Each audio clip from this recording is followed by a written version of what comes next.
All praises to the Most High.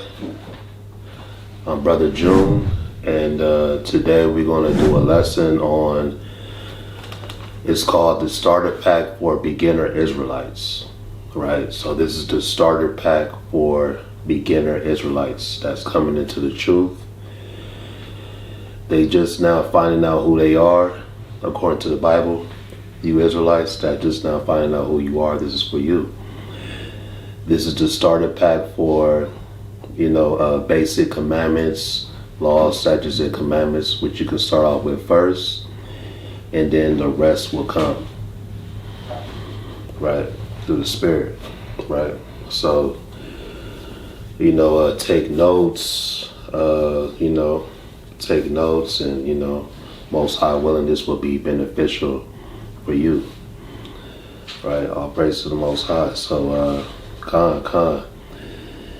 yeah, so we're going to dive into the scriptures right now. 2 Timothy chapter 2, verse 3, right? So this is the book of 2 Timothy chapter 2, verse 3. Thou therefore endure hardness, right? So the Bible says endure hardness, right? Meaning go hard for Yahawashi. Go hard for the Most High as much as you can, right? Do the work, for the Most High. Do the works, right? Have that zeal. Be on fire, right? As a good soldier of Hamashiach Yahawashi, right? So you want to be a good soldier for Hamashiach Yahawashi. There's going to be trials and tribulations that you're going to go through when you come into this truth. According to Sirach 2 and 1, right? You're going to go through things. This is not an easy walk. It's very difficult, right? The scripture says, this is going to be a narrow path, right? According to Matthew 7, right? This is going to be a narrow path, a hard walk, right? But according to Matthew 24:13, it says we're going to have to endure to the end. Right, so I'm going to read it again. 2 Timothy chapter 2, verse 3. Thou therefore endure hardness as a good soldier of Hamashiach Yahawashi. So you want to endure hardness as a good soldier of Hamashiach Yahawashi through the Spirit. Right. Now, we're going to go to Romans. Right, Romans chapter 7, verse 14. For we know that the law is spiritual. So the law is spiritual, right? The law is spiritual, but I am carnal, sold under sin, right? So we in this fleshly bodies, right? Meaning we're going to fall, right? Proverbs 24 and 16, it says, for a just man falleth 7 times. So we're going to fall, right? But we get back up, right? That's why we need the law, because it makes us spiritual, because we need these fleshly bodies, right? So it says, Romans 7:14, for we know that the law is spiritual, but I am carnal, sold under sin, right? Through the Spirit. And everything is spiritual, right? Now we're going to go to Ephesians, right? Ephesians chapter 6, verse 10, right? So this is the book of Ephesians chapter 6, verse 10. It says, finally, my brethren, be strong in Yahweh and in the power of his might. Put on the whole armor of Yahweh, that ye may be able to stand against the wiles of the devil. All right, so you want to put on this whole armor of God, the Most High, right? Put on the whole armor of Yahweh, right? For we wrestle not against flesh and blood, but against principalities, against powers, against the rulers of the darkness of this world, against spiritual wickedness in high places, right? So we wrestle not against flesh and blood, meaning, right, this is not a carnal walk. It's very spiritual, right? We're not out here to fight Esau, beat up Amalek, right? Do none of that against the other nations or our own people, right? That's why it says we wrestle not against flesh and blood, right? We don't wrestle against flesh and blood, right? But against principalities, against powers, against rulers of the darkness of this world, right? Who runs the world, right? The so-called white man, Esau, Amalek, the fake Jew, right? Against spiritual wickedness in high places, meaning they worship the spiritual demon Satan. That's how they get their power, right? That's how they got control of this world, right?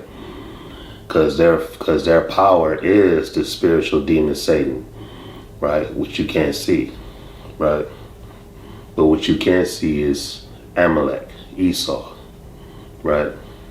Yeah, so now you found out that you're an Israelite, you're coming into this truth, and you want to know what things that you need to have, right?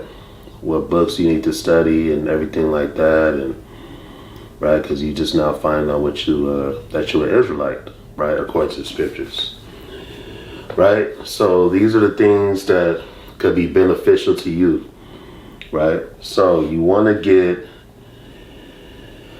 King James Version 1611, right?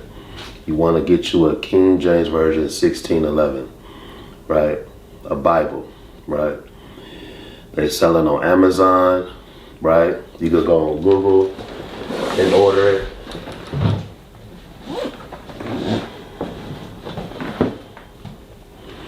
Right? This is the King James Version 1611 right here.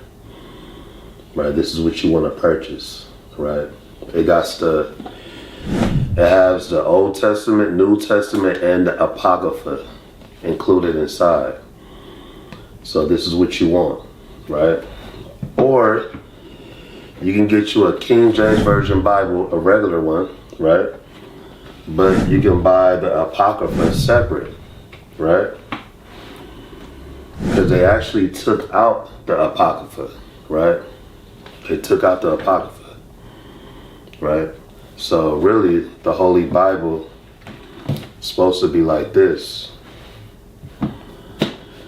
This is how it's supposed to look. This is a complete version of the Bible, 1611, right? So those are the two main things you want to have, right? A King James Version Bible, and you want to have an Apocrypha, right? That's what you want to have, right? Apocrypha and a King James Version Bible, or you can get you a 1611, right? They got different versions of it, different styles of it. They got nicer ones, They got they got nicer ones that you can get, right? With the leather on it, whatever fits you, floats your boat, right? Next, you want to get you a Zondervan Compact Bible Dictionary, right? The Zondervan.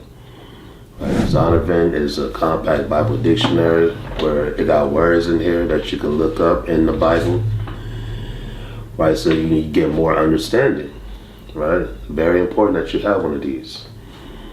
A Zondervan Compact Bible Dictionary, right? This is what you want, right? Also, you can get one of these, right? From Babylon to Timbuktu, right? You want from Babylon from Timbuktu, right? It's history, written by Rudolph R. Windsor, right? It tells you who are the real Jews. It tells you about Muhammad. There's a lot of history on here, right? It says a history of the ancient black races, including the black Hebrews. So there's a lot of good history in here. Right? Right? See right here? Islam and Judaism, right? So you basically had, Muhammad, you know what I'm saying? He actually learned from the real Jews, like who we are, our ancestors, right? He learned from the real Jews, right?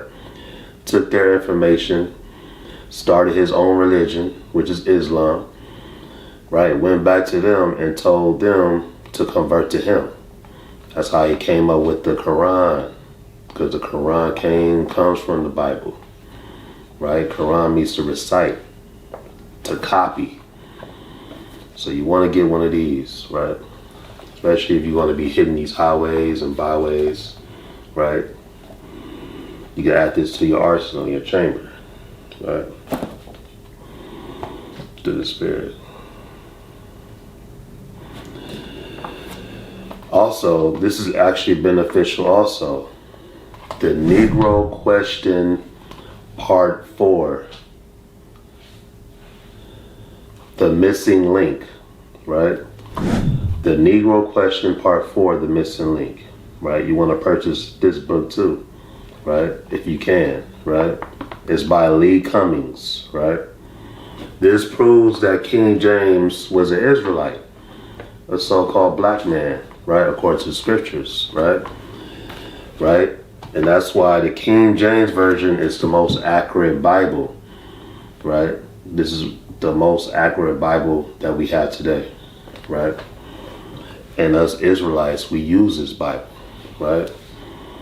We use this Bible, right? There's a lot of versions of the Bible out here, but this one is the most accurate one, right? And King James, if you look in the Compact Bible Dictionary, King James published the Bible, the King James Version of the Bible. He published it, right? He published it, right? He got scholars, right, to write the Old Testament, New Testament, and Apocrypha, right, through the Spirit. And also, as an Israelite man, you want to you want to take notes, right? You want to buy you some notepads, right? Get you some notepads, right? Pens, get you some pens and highlighters. It's very important, man, that y'all take notes, right? Take notes, right? When you're watching lessons online or on YouTube, you want to take notes, right? That's important, right? To the Spirit, right? You want to take notes, right? All right. All praise to the Most High. So we're going to dive into this thing, right? All right. So the Holy Bible, right? The King James Version, right? The Holy Bible is our history, right? Full of history. It talks about our ancestors all throughout the Bible, right? All throughout the Bible, right? This is about us. This is our history, right? To find out that we are the Israelites, you can read Deuteronomy 28, right? That's one of our go-to chapters that we go to prove who we are in the scriptures, right? Deuteronomy chapter 28, right? That'll let you know who are the Israelites according to the scriptures, right? Who can relate to those curses if you read it, right? Who can relate to these curses, right? And then if you go back to Deuteronomy 1:1, right? It'll tell you that the book of Deuteronomy is written to Israel, right? To the Spirit, right? So yeah, all praise to the Most High. So yeah, this is our history, and it's very important, right, that we read this book and take notes, right? And take, and write, right? Because you never know, right? Esau and Amalek is so, crafty and everything, they might shut YouTube down, right?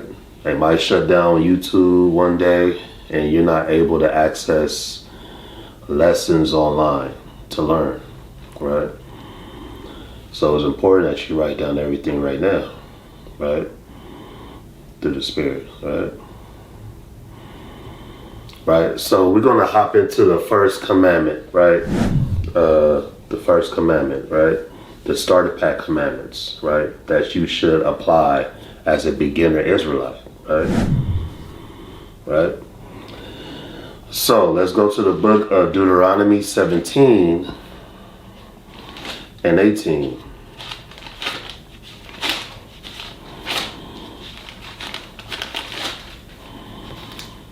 Right, Deuteronomy 17 and 18, right?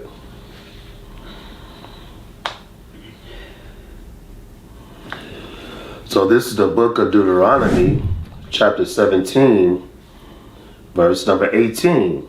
It says, "And it shall be when he sitteth upon the throne of his kingdom, that he shall write him a copy of this law in a book, out of that which is before the priests and the Levites."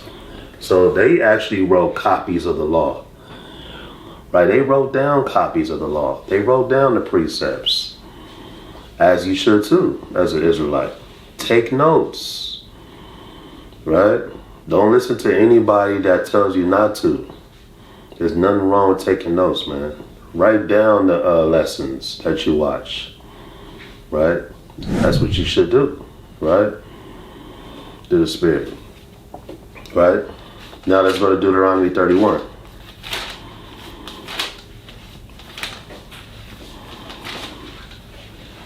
Deuteronomy chapter 31 verse 19. "Now therefore write ye this song for you, and teach it the children of Israel. Put it in their mouths, that this song may be a witness for me against the children of Israel." Right? So it says, write ye this song. So there's more writing, taking notes scriptures. Right? Right? Take as much notes as you can, man. We have scribes in the Bible that did that. Right? Through the Spirit. Right? Now let's go to Deuteronomy 11 and 20.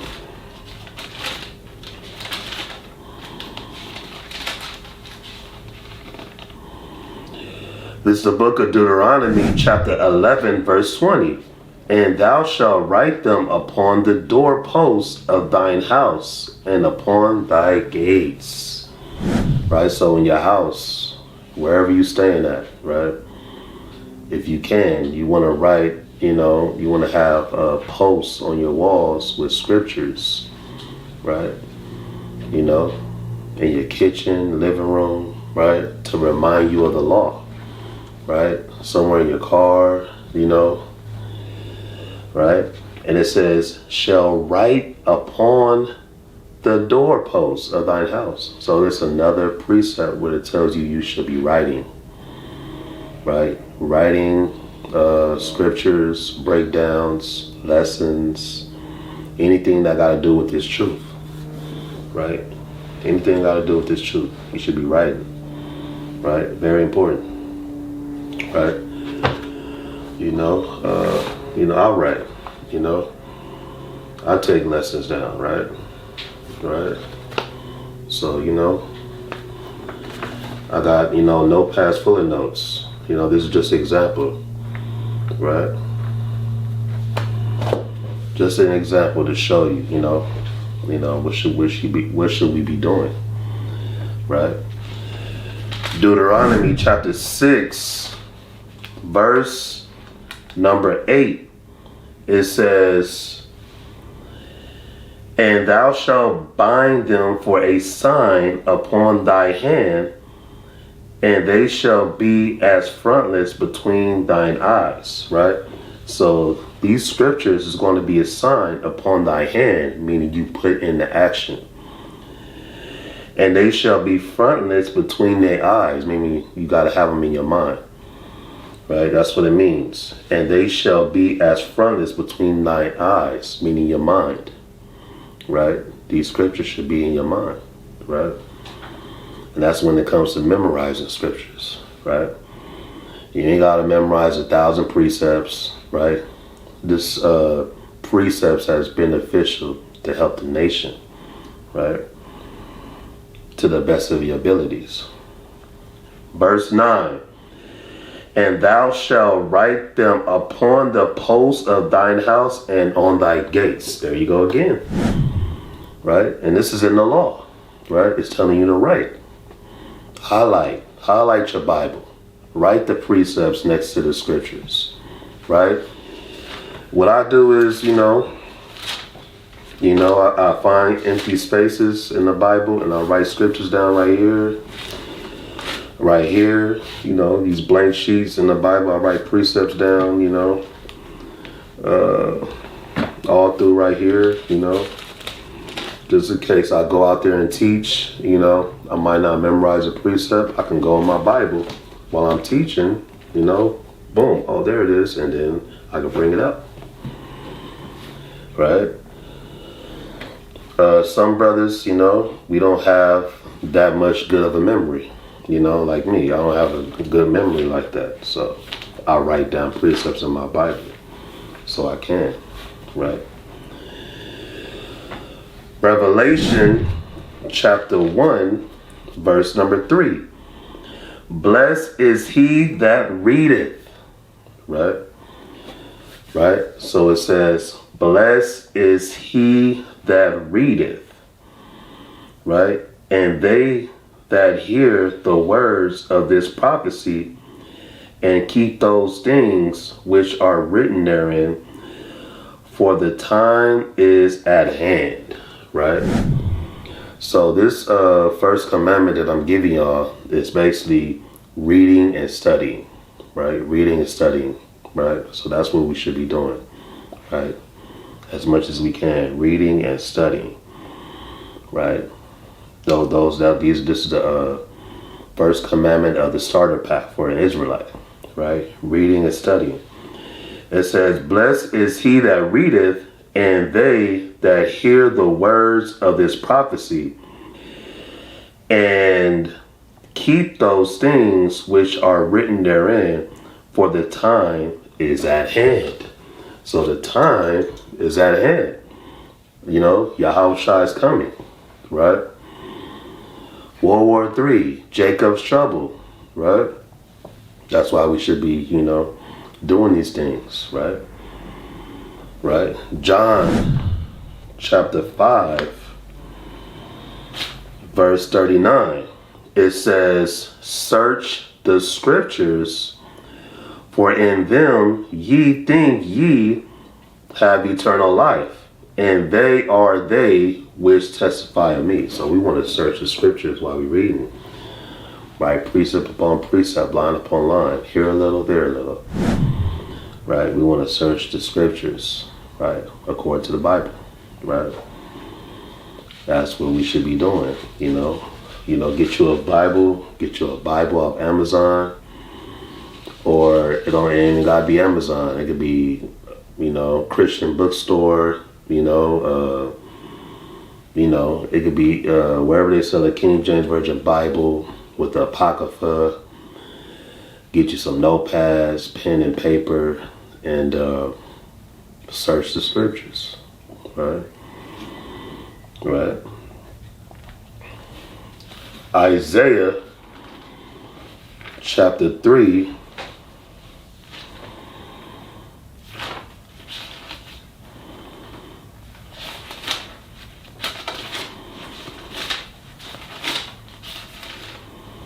Isaiah chapter 3, Slakia 34. Slakia 34. Isaiah chapter 34, verse number 16, it says, seek ye out of the book of Yahweh and read, and no one of these shall fail. None shall want her mate, for my mouth it hath commanded, and his spirit it hath gathered them. So the Bible says, Isaiah says, seek ye out of the book of the Most High and read, right? So That's the first thing we should be doing is reading. Reading and studying, right? To get our wisdom and knowledge and understanding up. Right? Right? Through the Spirit.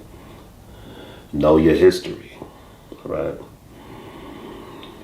Joshua chapter 1 verse 8.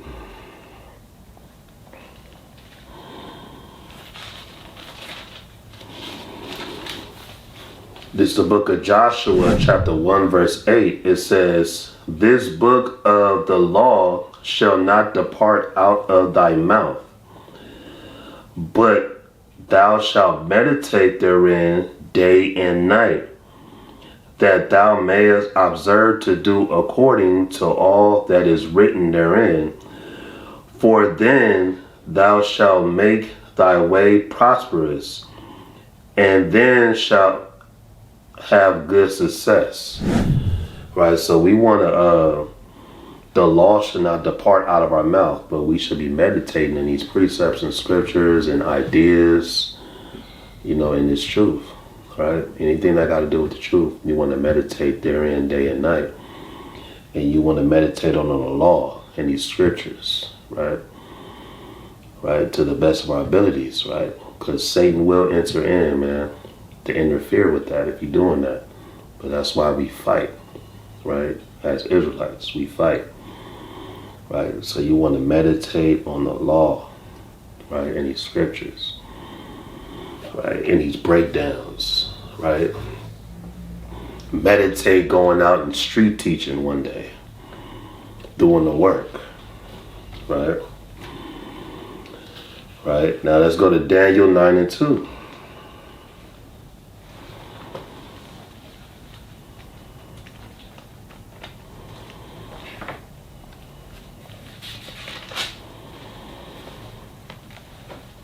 It's the book of Daniel, chapter 9, verse 2. "In the first year of his reign, I, Daniel, understood by books the number of the years, whereof the word of the Most High came to Jeremiah the prophet, that he would accomplish 70 years in the desolations of Jerusalem." So Daniel understood, right, the number of the books of the years, man. He understood this Bible because he studied.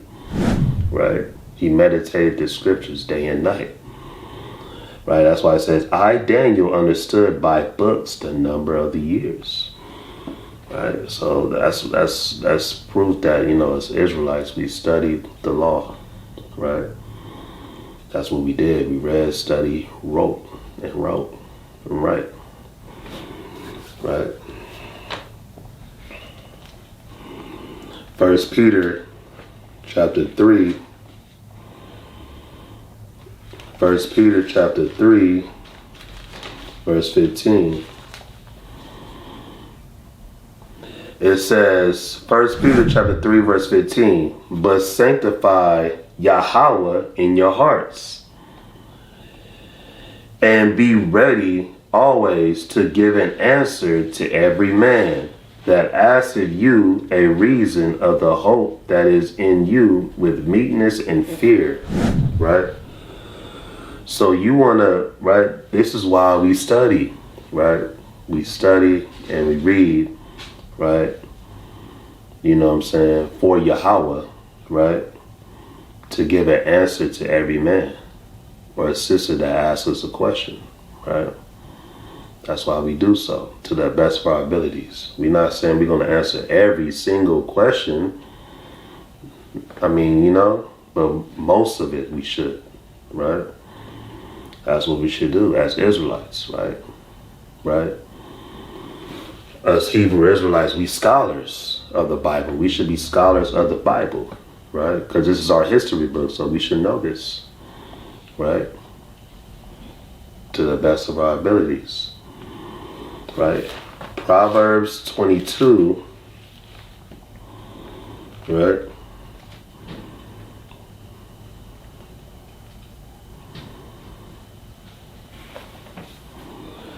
Proverbs chapter 22, verse 17, it says, "Bow down thine ear and hear the words of the wise." Right? So you want to bow your ear down and listen to the wise, right? Listening, right? In Proverbs it said, a wise man heareth, right? A wise man heareth, man, and not run his mouth. You don't want to run your mouth. You want to listen, right? That's what you want to do. It says, bow down thine ear and hears the words of the wise, right? So who's wise, right? Do he got to be up in age to be wise? No. You have young lions in this truth with wisdom. That's wise. You got elders in this truth. That's wise. Whoever the Most High sends you, right, through the Spirit, listen and learn, right? Right? That's what you should do. That's what we should do, right? That's what I do, right, through the Spirit, right? Right? I don't judge a book by its cover, right?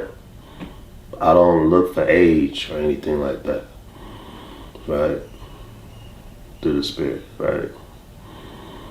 It says, bow down thine ear and hear the words of the wise, and apply thy heart, meaning your mind, unto my knowledge, right? Which is the commandments, the law. For it is a pleasant thing if thou keep them within thee. They shall withal be filled in thy lips, that thy trust may be in Yahweh.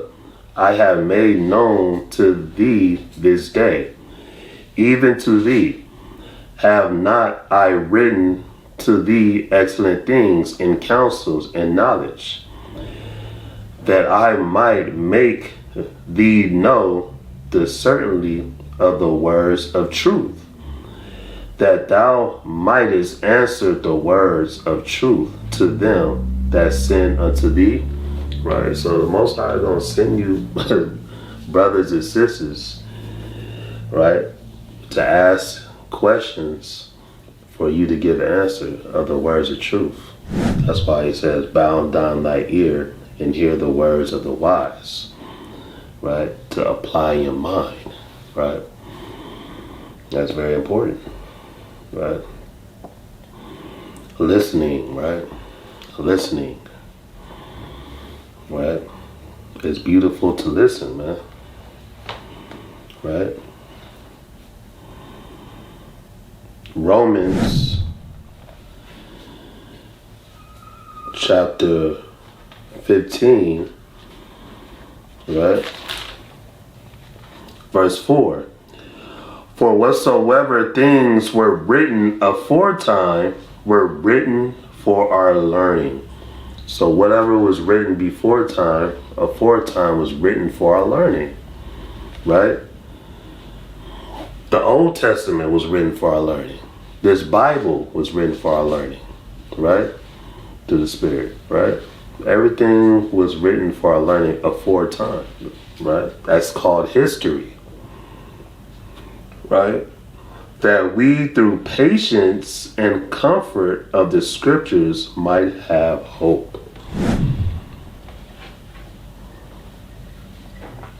So you always want to go back aforetime, right, to the history and study and read it, right? Now let's go to Matthew 13 and 52.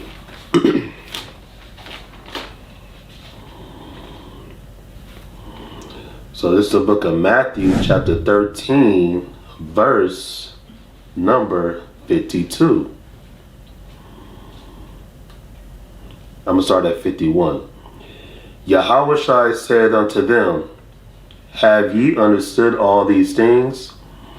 They say unto him, yea, Yahawashi. Then said he unto them, therefore every scribe which is instructed unto the kingdom of heaven is like unto a man that is an householder. So he's talking about the scribe, means writers, which bringeth forth out of his treasure things new and old.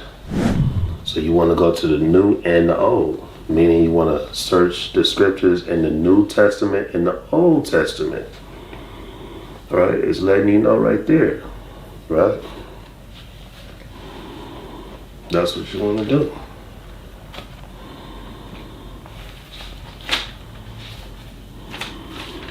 Right?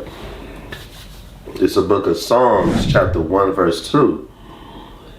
But his delight is in the law of the Most High, and in his law doeth he meditate day and night. So you want to meditate on the scriptures day and night, right? You want to meditate and think about the precepts. Think about what you want to study the next day. Think about what lesson you want to bring out, what breakdown, right? Think about where you want to go street teach at next time, right? If you're there, right? If you are just coming into this truth, so build your spirit up, right? And while you're building your spirit up, you want to meditate on the law in the book and the scriptures, right? You want to find a good teacher that your spirit can relate to and gravitate to, right? Right? We got a lot of leaders and teachers out here, elders, right? That teach this truth, right? But you want to find a teacher that fits you, that's suitable for you, that you can learn from, right? To the Spirit, right? Psalms 119 and 15, right?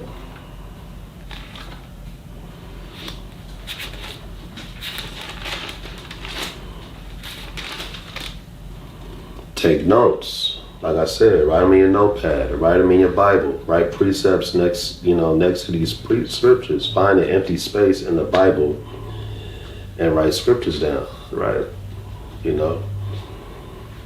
Right? Psalms 119 and 15, it says, I will meditate in thy precepts and have respect unto thy ways, right? So you want to meditate in these precepts, right? And have respect unto it, right? You should be thinking about what scripture links up with this scripture, right? Come up with your own style in this thing, right? You want to come up with your own style, right? How to, linking up precepts, teacher style. That's your lot. We got different lots in here. You got some brothers that the Most High made to go teach. You got some brothers in this truth that are here to read, mighty readers. You got some brothers' lot is to edit videos, right? What else? There's a lot. Hold posts, do security, right? But whatever lot that you're in, you want to meditate on these precepts, right? You got to know something in this truth. You got to know your history, right? We're not just in this thing. This is not a Boys and Girls Club, a club, Boy Scout, right? Right. The Most High is building up an army, right? Psalms 119 and 148.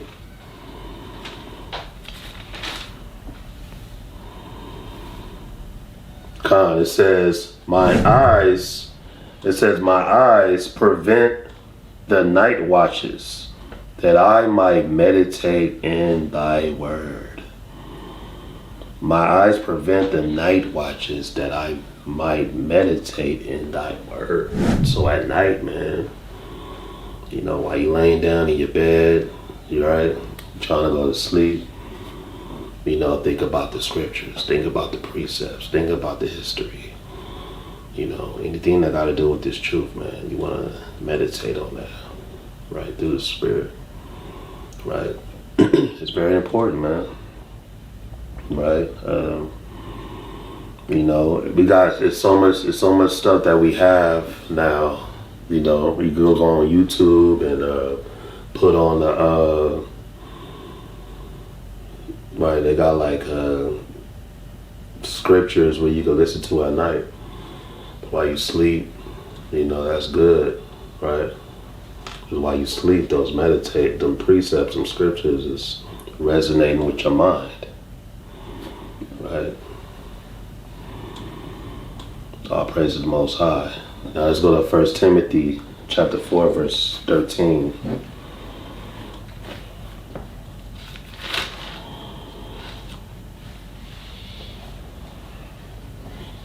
Let's start at, what is it? First Timothy chapter 4, verse 13. Till I come, give attendance to reading. Right? So you want to give attendance to reading, right? When you come into this truth, right? You know, Most High willing, if you're alone in this truth, or if you have a wife, or if you have a husband, right? Brother or sister, right? Or, you know, if you do have family in this truth, you know, get you a reading partner, right? Get you a reading partner that y'all can read at least 5 chapters a day, right? 5 chapters a day, or 5 chapters every other day, right? You can, you know, right? It'll help you actually, get used to reading the Bible, and it'll help you. Right? The Bible says 2 is better than 1. Right? So, you know what I'm saying? Or if you in this truth alone and you come into this thing, you want to pray to the Most High that He'll send you a brother, a sincere, righteous brother or sister that you can read with. Right? You know what I'm saying? Study with. Right? So you won't be alone in this thing. Or the Most High might, you know what I'm saying, send you to a camp, right? You know what I'm saying? You know my story, you know how, I started off alone in this truth. And, I prayed to the Most High that He'll send me brothers and sisters, and one day I went to the store, I always wear my fringes, and I ran into some brothers at the grocery store, right, with fringes. They seen my fringes and shalom me. And that's how it all started, man. Right? So, yeah, man. It's very important that you read. Right? Get you a reading partner. I advise brothers and sisters to have a reading partner. A brother or sister that you get along with. Right? A brother or sister that you get along with. That you can relate to, that you're cool with. You know what I'm saying? That, y'all link up with, y'all tight with, you know what I'm saying? Y'all can call each other, whatever y'all do, whatever schedule y'all do, you know what I'm saying? And read with each other and go over scriptures, man. Right? Like I said, 2 is better than 1, right? So I'm going to start again. 1 Timothy chapter 4, verse 13. Till I come, give attendance to reading, to exhortation, to doctrine. Right? Neglect not the gift that is in thee. Right? So the Most High, Yahweh, is going to give us gifts. Right? When you come into this truth. Right? It could be teaching, like I said. It could be reading. You know what I'm saying? Editing videos. Right? Music. Right? Sewing fringes. Making clothing, shirts. Right? You're going to have a gift and you have to use it. Neglect not the gift that is in thee, which was given thee by prophecy with the laying on the hands of the presbytery. I can't pronounce that word. Meditate upon these things, give thyself wholly to them, that thy profiting may appear to all. Take heed unto thyself and unto the doctrine, continue in them, for in doing this thou shalt both save thyself and them that hear thee. Right? All praise to the Most High, man. Right? So we're going to dive into the next precept. Right? 2 Timothy 2:15. Right? So basically it's telling you to meditate on these things, man. Pay attention to your gifts and read, man. Give attendance to reading. Right? 2 Timothy chapter 2 verse 15. Study to show thyself approved unto Yahweh. So you want to study to show thyself approved unto the Most High, not a man, not men, right? To the Most High, right? Right? Not women, not men, but you want to study to show thyself approved unto the Most High. You don't want to study to, you know what I'm saying, to debate, right? Well, yeah, you do that, but that shouldn't be, you know what I'm saying, that shouldn't be what it is. Like, you shouldn't be in this truth just to do that, right? You want to be sincere, you know, have a sincere heart, meaning your mind, when you come into this thing. But you do have to defend the gospel. Right, that's why it says, study to show thyself approved unto the Most High, a workman that needeth not to be ashamed, rightly dividing the word of truth. Right, so we are workmen in this truth, right? Workmen, right? To study to show thyself approved unto Yahweh. Right? Right? This is the book of Nehemiah, chapter 8, verse 8. So they read in the book and the law of the Most High distinctly, and gave the sense and caused them to understand the reading. Right? So yeah. Right? You have a teacher and you have a reader, right? When the brother's reading, the teacher's giving sense to and breaking the scripture down. That's what it's going into, right? So like how you see us out there, you know what I'm saying, reading, the brother is bringing it out, teaching, right? And he brings out a precept of scripture. That's how he did it in these times. That's what our forefathers did, right? And if you jump up to Nehemiah 8 on down, right, it's going into street teaching, right? From Nehemiah 8 and 1 all the way down to 8. It's going into street teaching, right? To the Spirit, right? So you can read that, you know what I'm saying, on your time, right? That's what we did. We street teached, right? To the Spirit, right? The book of Luke, chapter 2, verse 41, right? I'm going to start at 40. It says, and the child grew and waxed strong in spirit, filled with wisdom, and the grace of the Most High was upon him. Now his parents went to Jerusalem every year at the feast of the Passover. And when he was 12 years old, they went up to Jerusalem after the custom of the feast. Right? So this is talking about Yahawashi, right? His parents will go up, right, to the feast of the Passover, right? Every time, you know, when he got older, right? When he got older, they will go up to the Passover, the feast. So when he turned 12, when Yahawashi turned 12, they went to the custom of the feast of the Passover, right? That's how you know Yahawashi is not born in Christmas, right? He was born around the time of the Passover.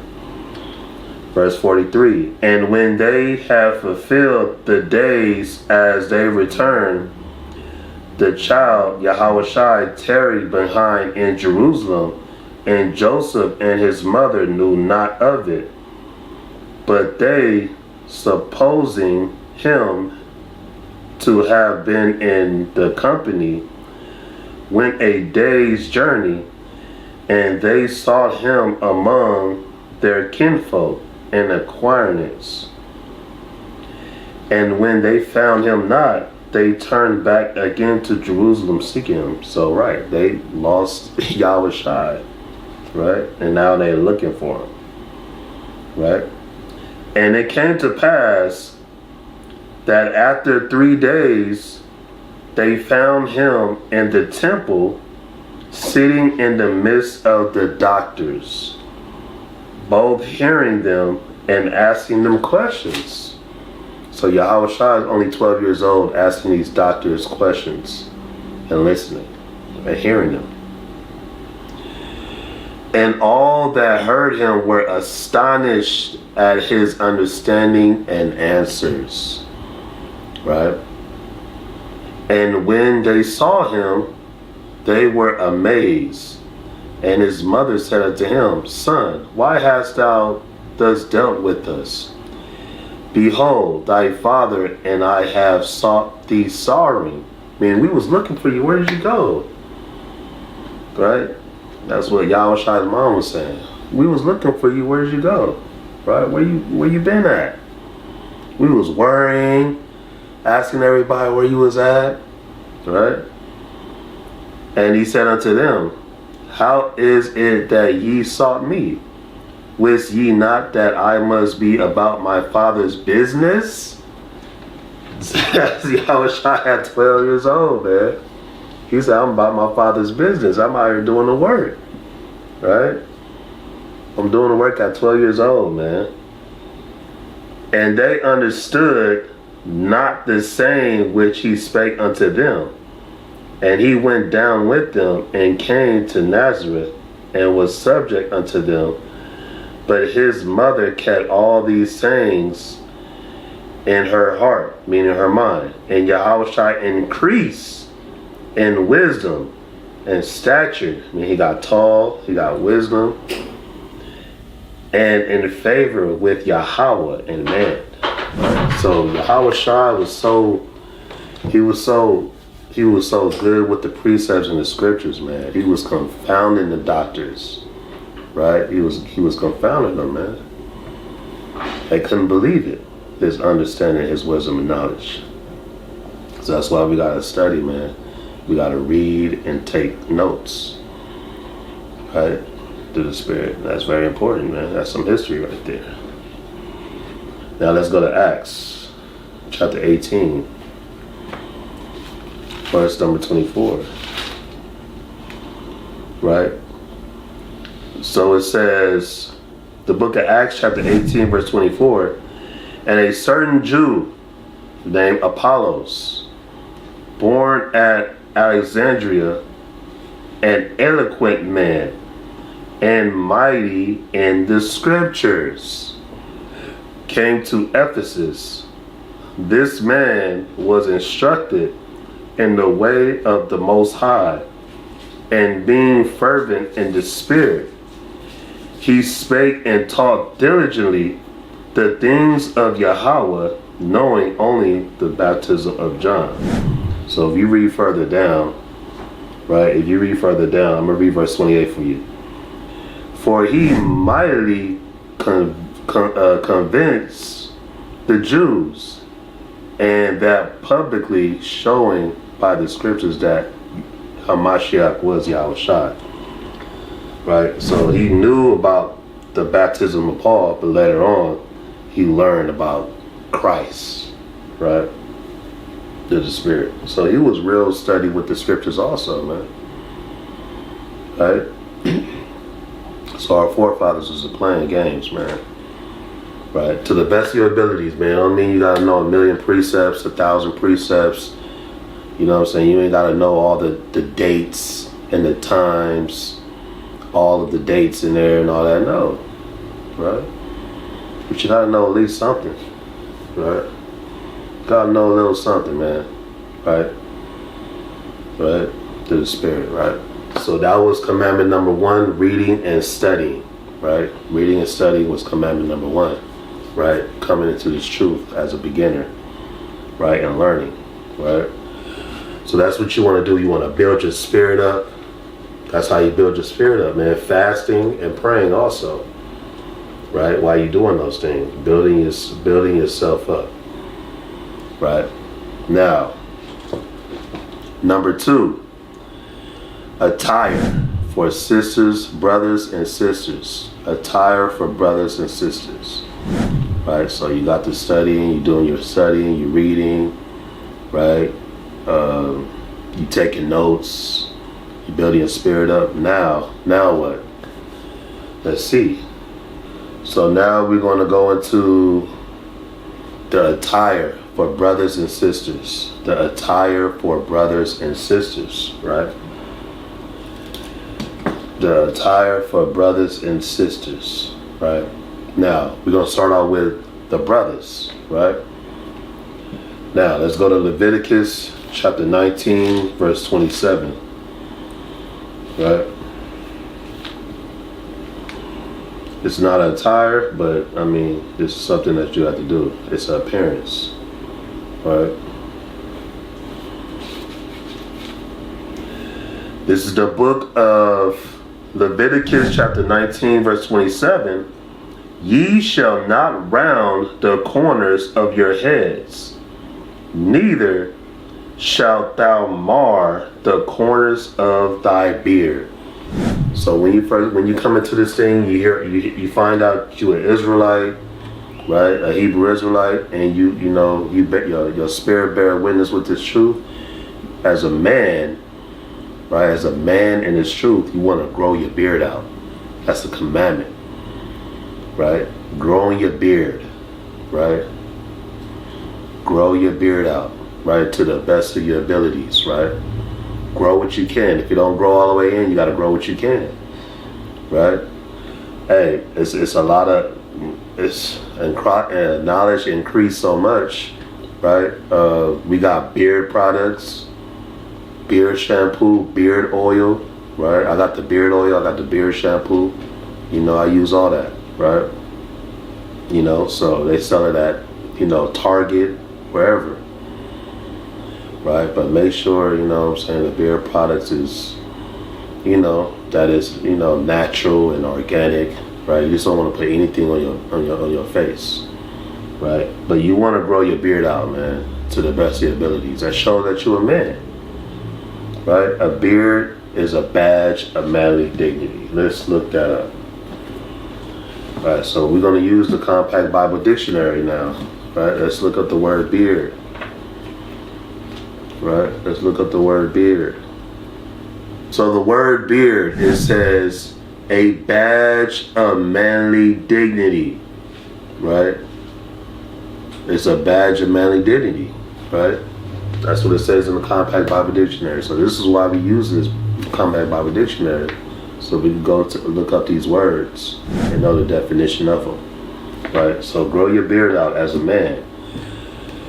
As a so-called black, Hispanic, and Latino man, which are Israelites, you want to grow your beard out, right? To the Spirit, right? Now, let's go to the attire, right? Fringes, right? You want to wear fringes. Get you some fringes, right? Get you some fringes, right? I know you see the brothers and sisters, with the fringes on their shirts. That's what you want to get, man, right? See, I got my fringes on, right? These are fringes, right? Right? Now, I'm going to show you, all right? I'm going to bring out some scriptures concerning the fringes. Now, I'm going to go to Numbers chapter 15, verse 32. I'm going to start at 32, right? And while the children of Israel were in the wilderness, they found a man that gathered up sticks on the Sabbath day. So a man gathered up sticks on the Sabbath day. Right? And they that found him gathering sticks brought him unto Moses and Aaron. Right? So the Israelites brought him to Moses and Aaron. And they found him gathering sticks, brought him unto Moses and Aaron, and unto all the congregation. And they put him in ward, because it was not declared what should be done to him. So they're trying to figure out what they're going to do to this man for breaking the Sabbath, right? And Yahweh said unto Moses, the man shall surely be put to death, right? All the congregation shall stone him with stones without the camp, right? So Yahweh, the Most High, Yahweh said, stone that man. He should be put to death for breaking my Sabbath. And all the congregation brought him without the camp and stoned him with stones, and he died as Yahweh commanded Moses. Right? So that he died, man. He got put to death. Right? Verse 37, and Yahweh spake unto Moses, saying, speak unto the children of Israel, and bid them that they make them fringes in the borders of their garments throughout their generations, and that they put upon the fringe of the borders a ribbon of blue. Right, so you want to get you some fringes, right, with the ribbon of blue, right, on your borders, right? That's what it says.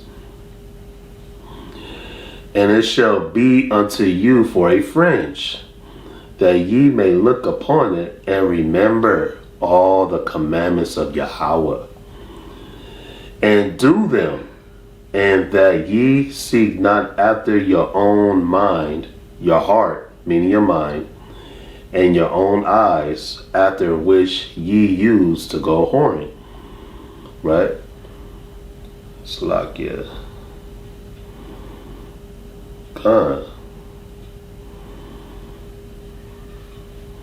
That you go a whoring. Right? Verse 40. That ye may remember and do all my commandments, and be holy unto Yahweh. So that's why we wear fringes, so it can remind us not to break any commandments, right? Right? You could be tempted by one of your, anybody. You could be tempted, you know what I'm saying? Say it into your mind to tell you to go off. All you do is just look at your fringe, right? It's a reminder for you not to sin, to go off, right? It's a reminder to the spirit, right? So you want to get you some fringes, man. That's a commandment. That's a basic commandment, right? That you got to keep fringes, right, on your clothing, right? All praise to the Most High, right? Now, we're still on the men, right? The men, right? Now we're going to go to 1 Corinthians 11. Right, 1 Corinthians 11. We're going to start at 1 and we're going to read it down to 4. Right, it says, 1 Corinthians chapter 11 verse 1, be ye followers of me, even as I am of Yahawashi. Now I praise you, brethren, that ye remember me in all things, and keep the ordinance as I delivered them to you. Now, we're going to look up the definition of ordinance in the dictionary, right? So I have a Webster's dictionary, right? You want to get you a dictionary, right? Now we're going to look up ordinance, right?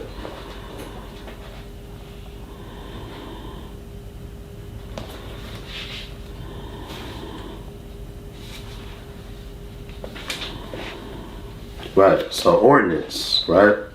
This is out of the Webster Dictionary, ordinance, right? Because it says, and keep the ordinances as I delivered them to you, right? It says ordinances, an authoritative decree or law, right? So ordinance means an authoritative decree or law. So ordinance is a law, a commandment, right? That's what it means, right? So what we finna read right now is a law that we have to keep.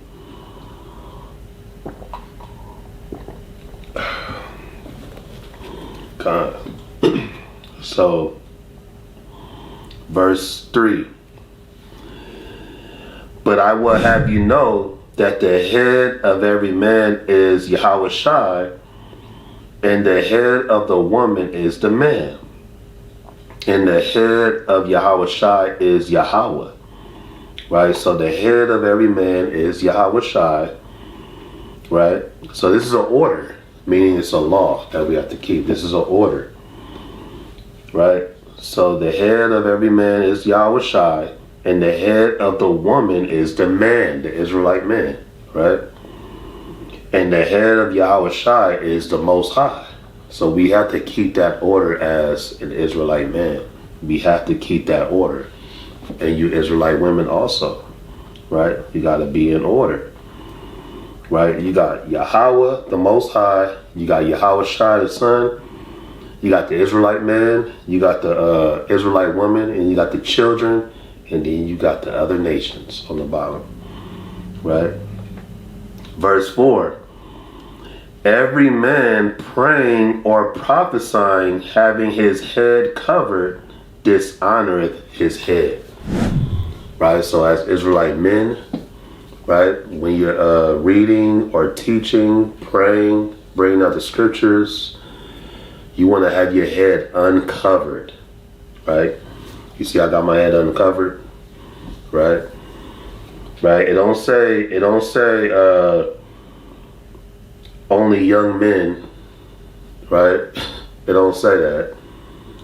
It says every man praying or prophesying, having his head covered, dishonoreth his head. So you have your head covered, you teaching out there, street teaching, you're praying, you're bringing out the scriptures. You got your head covered, you dishonoring Yahweh. Meaning, you know what I'm saying, you dishonoring them, meaning you're not respecting them, right? When you go to court, when you go to the white man's court building, right, you ain't gonna walk in there with no baseball hat. No, you're not. So let's do it for the Most High, man, Yahweh. Let's keep his commandments, his laws. So every man, right, young to old, your head should be uncovered. That's a law, right? Right. Now let's go to the Compact Bible Dictionary, right? Compact Bible Dictionary to look up that word ordinances, right? Because we went to the Webster Dictionary. Now let's go to the Compact Bible Dictionary, right? More proof. Right? Now, in here it says ordain, which is the same word, right? Ordination, ordinances, right? Now let's read it. It says, in the KJ, it says to ordain, right? To ordain is the rendering of about 35 different Hebrew, Greek, and Latin words. The word has many shades of meaning, chiefly the following. Number 1, to set in order, right? To set in order, right? So this is an order, man, that we got to keep, right? Number 2, to bring into being. Number 3, to decree. To decree. Number 4, to set apart for an office or duty, right? And come. So that's ordained right there. So it's a set in order, right? Right, to set in order and to decree, right? Meaning law and commandments, right? That's in the Compact Bible Dictionary, right? So we got to keep that, right? Now, let's see. So as an Israelite man, you know, grow your beard out, get you some fringes, and have your head uncovered, man, when your scriptures coming out. And when you're reading and you're teaching, right? Through the Spirit. I'm not saying that you can't cover your head at all. You can't wear a hat or nothing, or a hoodie. No, you can wear that. Just not when you know what I'm saying, presenting yourself to Yahweh, right? Now, let's see, did Yahawashi wear fringes? Let's find out. Matthew 9:20. Matthew chapter 9, verse 20. Right? So this is the book of Matthew chapter 9, verse 20. And behold, a woman which was diseased with an issue of blood 12 years came behind him and touched the hem of his garment. So Yahawashi had fringes, right? Touched the hem of his garment, right? Now, y'all gonna be like, it says him right there. Don't say fringes, it says him. Okay, well, let's go to the what? The NLT, right? We're gonna go to the NLT right now, right? And I'm gonna look up the same scripture in the NLT, right?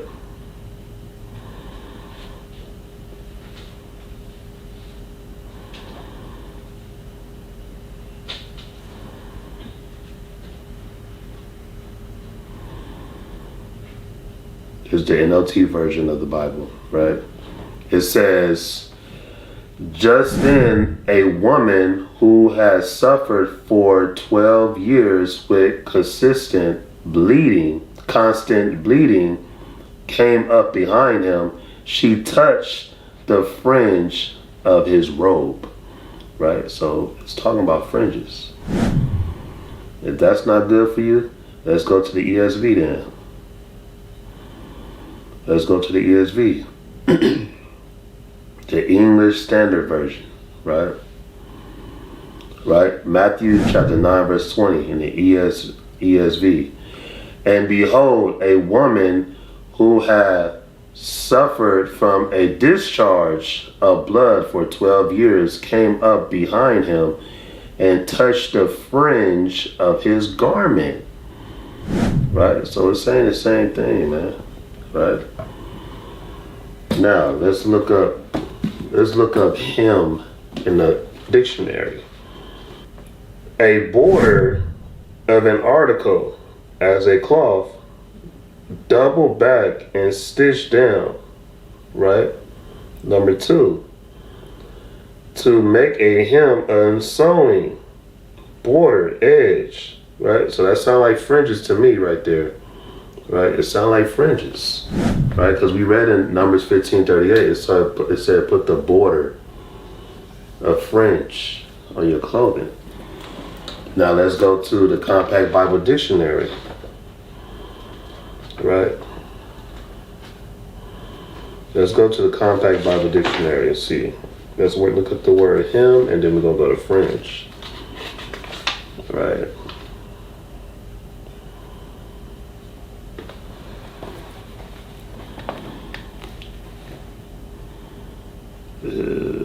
There we go. Hem of a garment. Fringes. Right? So this is in the Compact Bible Dictionary. It says hem of a garment, fringes or tassels on the borders of the Jewish outer garment. Right? So it's letting you know right there. Right? So Yahawashi, right? Christ, the so-called black Messiah, had fringes on. Right, through the Spirit. All praise to the Most High. Now let's go to Matthew chapter 14, verse 36. Right? So this is the book of Matthew, chapter 14, verse 36. And besought him that they might only touch the hem of his garment. And as many as touched were made perfectly whole. Right, so this is talking about Yahawashi healing the sick, right? And if you go to the NLT and the ESV again, it's going to say fringe, right? So there you go. Boom, that's Yahawashi healing the sick again with his fringes, right? So as an Israelite man, you want to wear fringes. You got to have your fringes on. That's how brothers and sisters can identify you in public in this world. If you're an Israelite or not, your beard and fringes, right? That's how you can identify a man of the Most High in this truth, right? Now let's get some more evidence and proof, man, that we got to wear fringes. Matthew 5 and 17.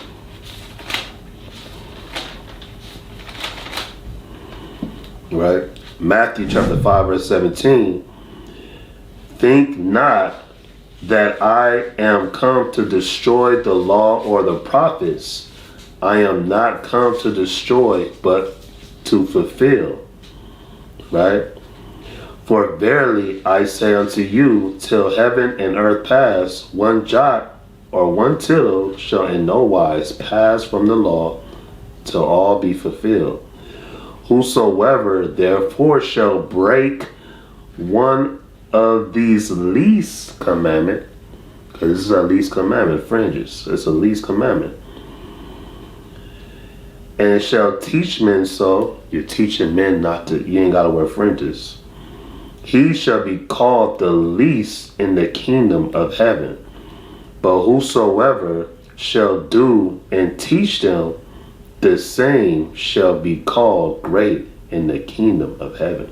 Right, so if you teach your brothers and sisters that you need to wear fringes, you're going to be called great in the kingdom. But if you're not wearing fringes and you teach your brothers and sisters not to wear fringes, then you're going to be called least in the kingdom of heaven, meaning you won't be in there, right? That's what it's going into, right? Now let's go to the GNT. Let's see what the GNT say.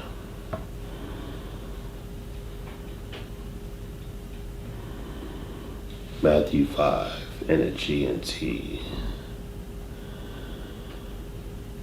Good News Translation. Matthew 5 and 17. It says, do not think that I have come to do away with the law of Moses and the teachings of the prophets. I have not come to do away with them, but to make their teachings come true. There you go.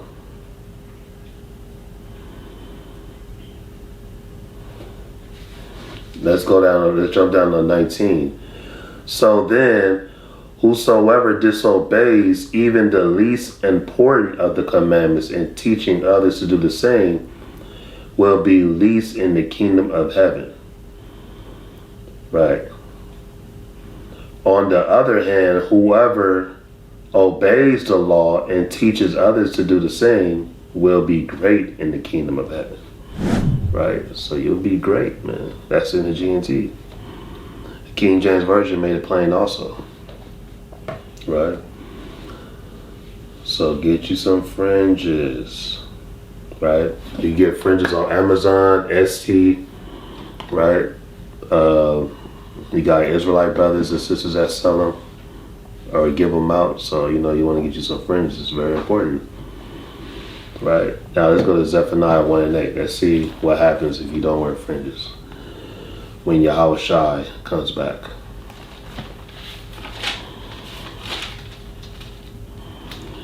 It's the book of Zephaniah, chapter 1, verse 8. And it shall come to pass in the day of Yahweh's sacrifice that I will punish the princesses and the king's children. So we are the princesses and the king's children, right? The Israelites. And all such as are clothed with strange apparel. right? You're going to be punished. You're going to be killed with strange apparel. If Yahawashi see you with no fringes on, when he come back, you're going to be put to death. If Yahawashi sees a sister with pants on, we're going to go into that later, with pants on, not having a dress with fringes on, head covered, she's going to be put to death also. Right? To the Spirit, right? It says, and all such as are clothed with strange apparel, he will punish, right? So you want to get you some fringes, right? Through the Spirit. You Israelite men, right? Through the Spirit. Right? So now, you know what I'm saying? We're going to go into some other things. What men should be doing in this truth, man. It's the book of 1 Kings chapter 2 verse 1. It says, now the days of David drew nigh that he should die, and he charged Solomon his son, saying, I go the way of all the earth. Be thou strong therefore, and show thyself a man. Right? So you got to show yourself a man, right? And keep the charge of the Most High, to walk in his ways, to keep his statutes and his commandments and his judgments and his testimonies, as it is written in the law of Moses, and that thou mayest prosper in all that thou doest, and whithersoever thou turnest thyself. Right, so in this truth, man, as an Israelite man, you want to gird up your loins like a man, right? You want to gird up your loins like a man and be manfully, right? Meaning you want to have that, maturity. You want to be mature in this truth, man. You don't want to be gullible, goofy all the time, playing around, laughing all the time, 24/7. No, you want to have that serious, how they call it, masculine frame when you're in this truth. As an Israelite man, especially when you're hitting those highways and byways and those edges, whenever you do get around that time, right? That's what you want to do, man, because that's how you get respect, right?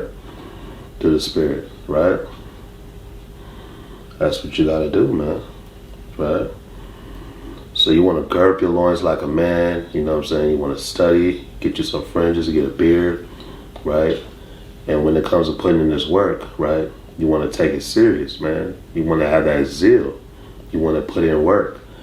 Surround yourself with brothers, you know what I'm saying, that has a zeal, that wants to do the work, right? That's what you want to do, man, right? Right, as an Israelite man in this truth, right? Right? Get you some zeal, man, right? And you have to be a man in the world too. Right? Not just, in the truth, right? When you out here in society, you want to gird up your loins like a man also. Because you represent for Yahweh. Right? That's what you're doing, man. Right? We are the light. We are the living examples. We the light. As Israelite men, man. Right? So you want to, get your access together. You want to get your stuff together also while you in this truth, man. So you can, the Most High can open doors for you. Right? In this truth, you should have a job. Right? As an Israelite man, you should have a job. You should be working. Right? Right? You gotta have funds in this truth, man. You don't want to be going around here in this truth and begging others and asking brothers for money, man. Right? You want to be able to hold your own. Right? That's why when I first heard about this truth, man, you know what I'm saying? When I first heard about this truth and came into this thing, man, the first thing I did,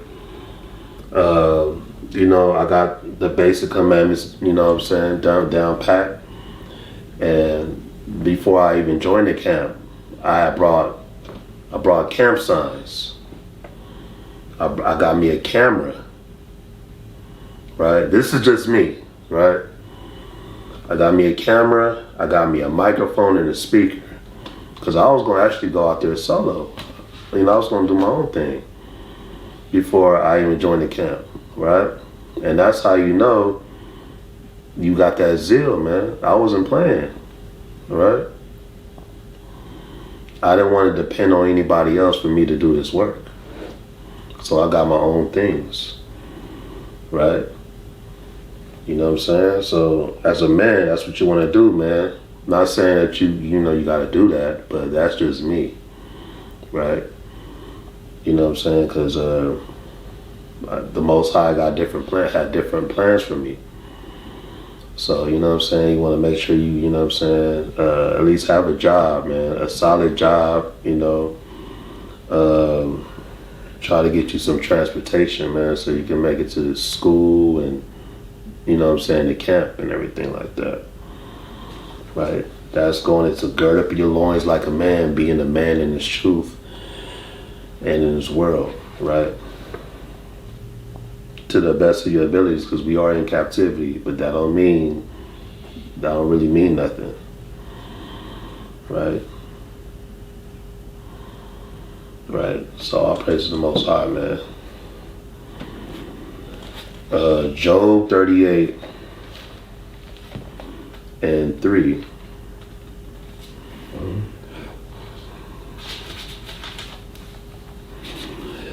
Job chapter 38 verse 3. Gird up now thy loins like a man, for I will demand of thee, and answer thou me. Right, so you want to gird up your loins like a man. Again, this is what Job's saying. Right, get your, you want to be mature in this truth, man. You know, that shows, true leadership. You know, right, your maturity, and you know what I'm saying. You don't want to be emotional and sensitive. Man. You got a lot of brothers. You got some brothers in this truth, man, that's sensitive and very emotional, right? Because they're not applying Job 38 and 3. They read it, but they don't apply it. They don't know what it means. They think it's just, oh, I'm wearing my fringes in my beard. No. It's more than that, right? Be a full-grown man. 2 Maccabees chapter 2 verse 64. Wherefore, ye my sons, be valiant, and show yourselves men in the behalf of the law, for by it shall ye obtain glory. Right? So it says, wherefore ye my sons, be valiant, and show yourselves men in the behalf of the law, for by it shall ye obtain glory. Right? So you want to show yourselves in behalf of the law, man, as a man. For it shall ye obtain glory, man. Right? Through the Spirit, right? Right? So keeping the commandments makes you a man. But actually, and other things too, man. Taking care of business also. You know what I'm saying? Taking care of business also in captivity makes you a man also. Right? You don't want to be a bum in this truth, man. Right?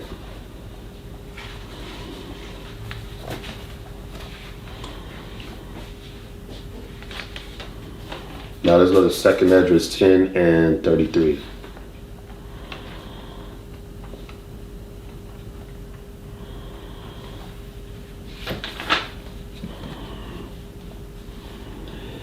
Second Esdras chapter 10 verse 33. And he said unto me, stand up manfully, and I will advise thee. So we gotta stand up manfully, man. You know what I'm saying? Stand up manfully, man. You know, handle and take care of responsibilities which makes you a man, man. That's what our forefathers did. They took care of responsibilities, right?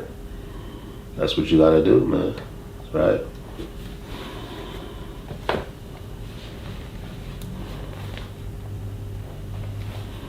Luke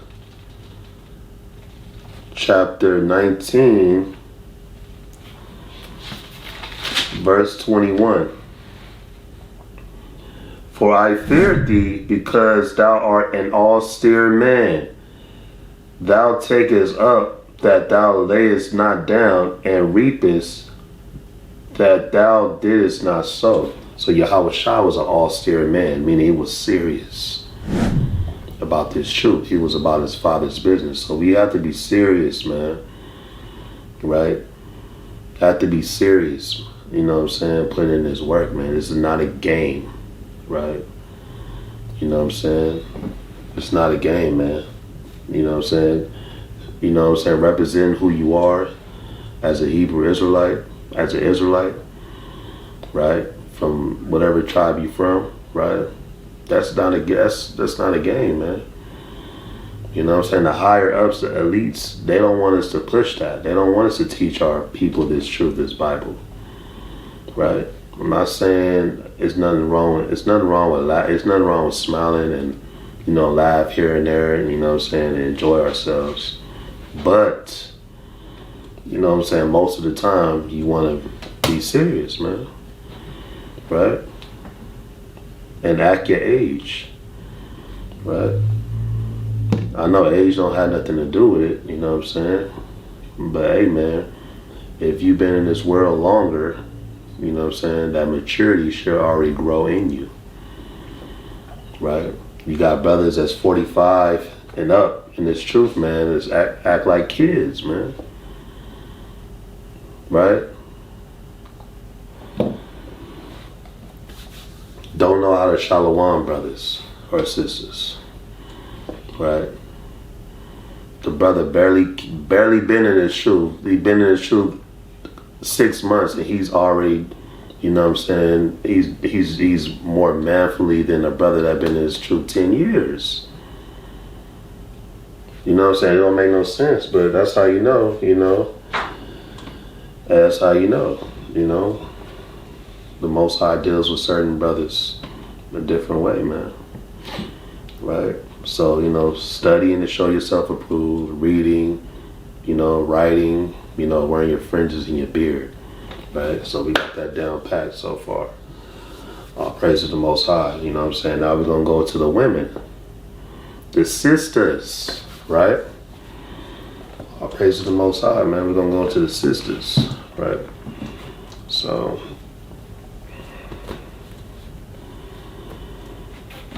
and you know what I'm saying? As you can see, you know, like I said about, you know what I'm saying, I got my own equipment, you know. I get to do it, you know, when I want to. Like, if I want to do a breakdown, boom, I can set it up. I even got a laptop. I ain't trying to, you know what I'm saying, brag or nothing like that. I'm just letting y'all know, when you come into this truth, you know, if you have a zeal to do the work, man, you know what I'm saying, you want to do the work, you got the zeal, and you don't want to wait on nobody, you know what I'm saying, get you a solid, decent job, save your money, you know what I'm saying, get those things, get you a laptop, you know what I'm saying, get you a camera, a nice, decent camera, right? You know what I'm saying, get those things, learn how to edit videos. That's what I do, right? You know, I move on my own pace. I can do that because I got those things. You know, I got my own, you know, microphone, speaker, camp signs. You know, that's zeal, right? That stuff is, you know, that's not cheap. You know. So we're going to go into the sisters, right? When it comes to attire, right? The sisters in the truth, right?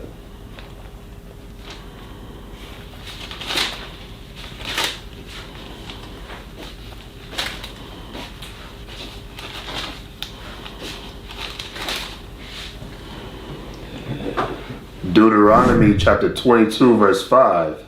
The woman shall not wear that which pertaineth unto a man. Right? So, what things that pertaineth unto a man? Pants. Pants was made for the man. Right? Neither shall a man put on a woman's garment. Now, what is a woman's garment? Dresses. Men cannot wear dresses. For all that do so are abomination unto Yahweh. Right? So if a woman is wearing pants, right? An Israelite woman, a black, Hispanic, or Native Indian woman, which are Israelites, if you're wearing pants, it's an abomination. The Most High hates that when you put those things on. Because best believe it or not, pants puts on a masculine spirit on our sisters. Have you heard of the saying of, I wear the pants in the house? Right, that's a true saying. That's a spirit. Right? Sisters wearing dresses, it puts a feminine, submissive spirit on the sisters. Right? So that's why the Most High, ordained that. Right? And dresses are beautiful. It's very attractive. Right? Right? Sirach chapter 15 verse 13.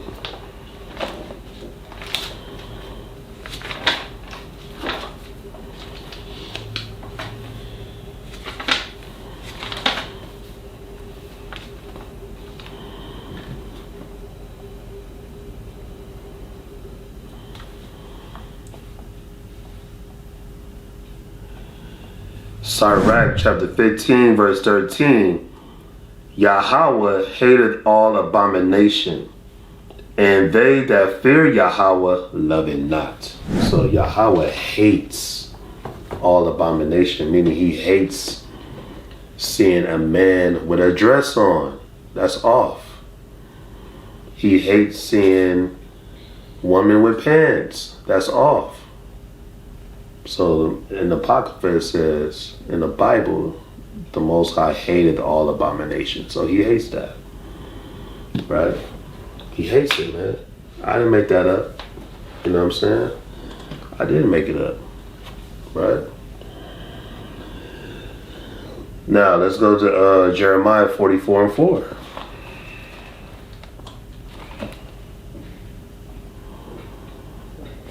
Jeremiah chapter 44, verse 4. All praise to the Most High. So this is the book of Jeremiah, chapter 44, verse 4. Howbeit I sent unto you all my servants, the prophets, rising early and sending them, saying, Oh, do not this abominable thing that I hate. So the Most High is saying, do not do this abominable thing that he hates. And we already read that. He said he hates all abomination. Right? The Most High hates all abomination. So, and we read in Deuteronomy 22 and 5, it said it is abomination to Yahweh. So he's saying don't do those things. Right? So you don't want to do those things that Yahweh hates, man. If you see abomination in there, don't do it. You're breaking his laws. Right? So now, you got your dress on, sister. Right? You got your dress on through the Spirit. Right? Now, what else do you need? Right? Deuteronomy chapter 22, verse 12. Thou shalt make thee fringes upon the four corners of thy vesture. So you want to make fringes on the four corners of your vesture, right? Wherewith thou coverest thyself. So you want to put fringes around your dress, right? A ribbon of blue, fringes. Don't matter what color it is, as long as it's fringes on your dress, right?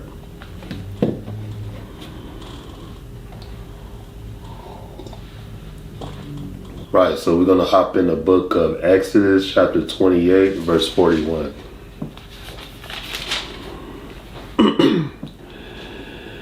And it says,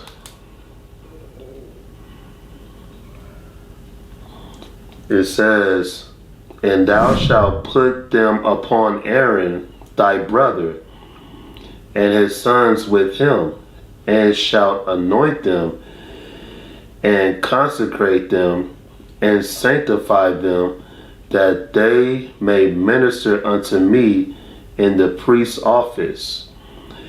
And thou shalt make them linen breeches. Right, so it's talking about Aaron's sons. He made these for the men of Israel, to cover their nakedness from the loins even unto the thighs, they shall reach. Right? They shall reach. And they shall be upon Aaron and upon his sons when they come in unto the tabernacle of the congregation, or when they come near unto the altar to minister in the holy place, that they bear not iniquity and die. It shall be a stature forever unto him and his seed after him. So linen breeches, right, is for the man, right? Linen breeches is pants, so we can't wear that as men. So you women, sisters, you can't wear linen breeches, meaning pants. It's made for the man. Now let's look up breeches in the dictionary.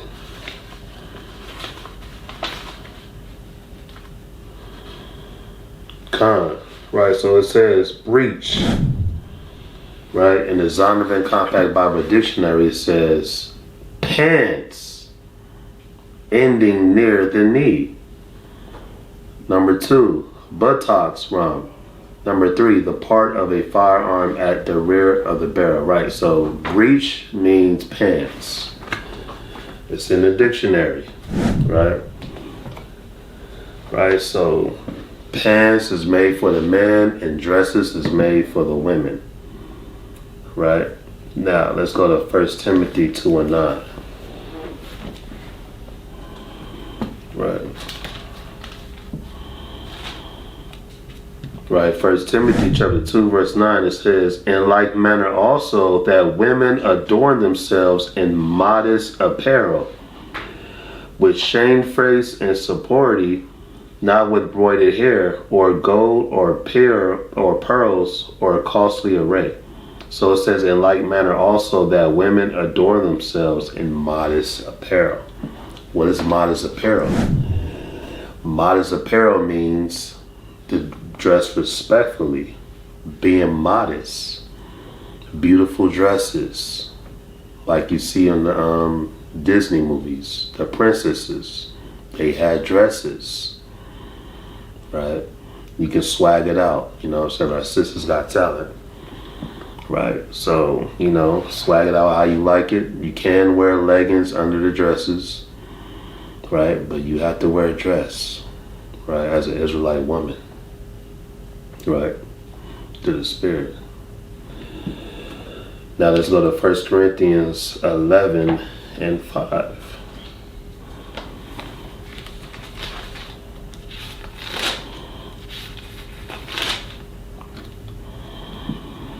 Right? 1 Corinthians chapter 11 verse 5. But every woman that prayeth or prophesieth with her head uncovered dishonoreth her head, for that is even all one as if she were shaven. Right, so it says, but every woman that prayeth or prophesieth with her head uncovered dishonoreth her head. So we read earlier, right, in 1 Corinthians 11:3, the woman's head is the man, so she'll be dishonoring her man.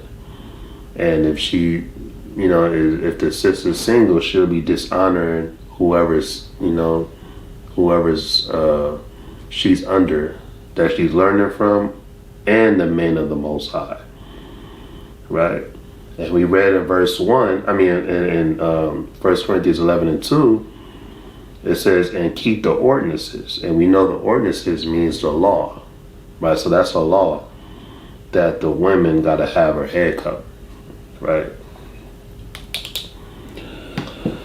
All praises the Most High. Proverbs 31 and 10. Right? So sisters, get you a nice beautiful dress.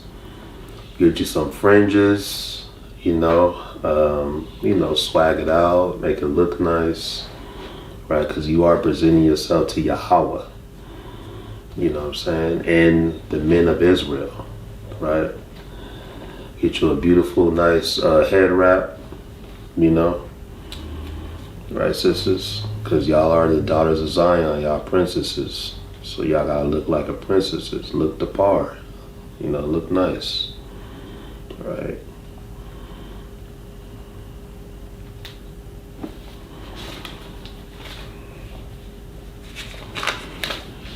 So this is the book of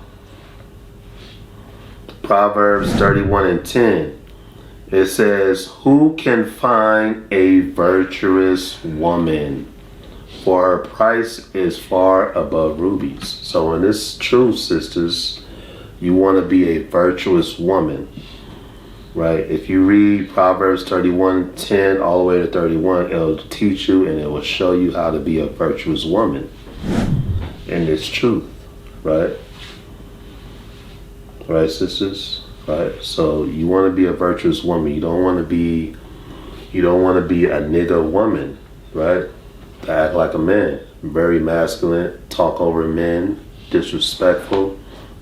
You know what I'm saying? Like the sisters you see on TV. You don't want to be like them. You want to be like our foremothers in the scriptures. Right? You want to have respect to the men that are over you, that's looking over your soul. Right? Right? And to Yahawashi and Yahweh. Right? So, and sisters, you want to surround yourself with sisters, that are virtuous, that's keeping the laws, statutes, and commandments. Right? Shame faces, sisters that are in the scriptures, sisters that read, studies. That are quiet. That's who you want to surround yourself with. Because best believe it or not, you have sisters in its truth that are loudmouth, disrespectful to men, right? With fringes on, with a dress and a head wrap. But they're not keeping the law. Right? They're going to be surprised when they get hit with that missile. So, sisters, you should follow the scriptures. It says, who can find a virtuous woman? Right? So you want to be virtuous. Right? Proverbs 12 and 4. A virtuous woman, it says, so this is the book of Proverbs, chapter 12, verse 4. A virtuous woman is a crown to her husband. Right? But she that maketh ashamed is rottenness in his bones. Right? So sisters, you want to be virtuous. You want to be a crown to your husband. Right? That's what you want to do. And if you don't have a husband, you want to be a crown to the men that's watching over your soul. That's teaching you. Right? Right? But she that maketh ashamed is as rottenness in his bones, right? So you want to have respect, sisters. You know what I'm saying? When you're under somebody, learn from somebody, or your husband, and you out around other Hebrew Israelites, you want to always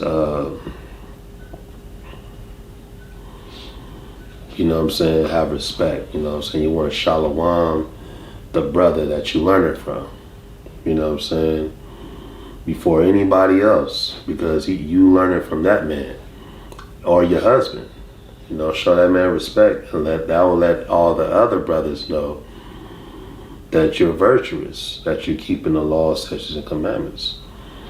Right? Right? So that's very important, especially when you're around other, Israelites, sisters. You want to be shamefaced and have respect, right, to the spirit.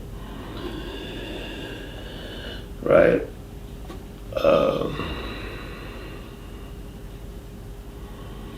Right? So yeah, our foremothers in the scriptures understood that, man. They had very, very good understanding of that, man. Right? They have very good understanding, man. They know what it means to be virtuous. They kept the law, statutes, and commandments. Right? Through the spirit. Right? Being shamefaced, quiet, submissive, loving, caring, right, to their men, because they knew who their men are, right? Right. Let's go to Judges chapter 4, verse 4. Now I'm going to give you some examples of our foremothers in the Bible. Judges 4 and 4. Now this is talking about Deborah, right? Judges chapter 4 verse 4. And Deborah, a prophetess, the wife of Labadoth, she judged Israel at the time. Right? So she judged Israel at the time. She was a prophetess. Right? She was an Israelite woman. Right? So the Most High, put her in that position, right? Now let's go to Judges 5 and 7, right? Judges chapter 5 verse 7. The inhabitants of the villages, the inhabitants of the villages seized. They seized in Israel, until that I, Deborah, arose, a mother in Israel, right? They choose new powers.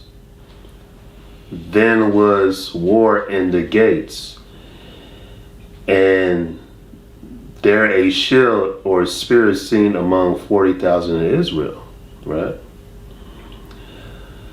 This is Deborah speaking. My heart is toward the governors of Israel that offered themselves willingly among the people. Bless ye Yahweh. So Deborah was saying that my heart, meaning my mind, is toward the governors, meaning the men of Israel, meaning she knew the order, right? She knew the order, right? She knew the commandments. She knew 1 Corinthians 11 and 3, right? She knew Proverbs 31 and 10, right? On down. She knew what it was. That's why she said she gave her mind to the governors of Israel, meaning the men, right? Meaning she, was submissive, right? Now let's go to Exodus 15 and 20. Right? These are some examples of our foremothers in the scriptures, sisters, of how you should be when you first coming into this truth. Right? Right. Exodus chapter 15, verse 20. And Miriam, the prophetess, right, the sister of Aaron, took a timbrel in her hand, and all the women went out after her with timbrels and with dresses, right? And Miriam answered them, sing ye to Yahweh, for he hath trembled gloriously. The horse and his rider hath he thrown into the sea.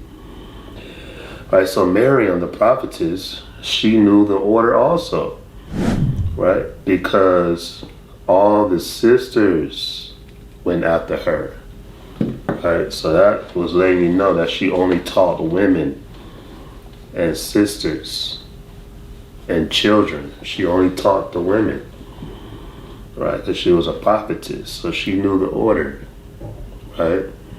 Especially if she's a sister of Aaron, right? She most definitely knew the order, right? So those sisters learned from her and the children, right? But she learned from the men, right? So she knew the order, right?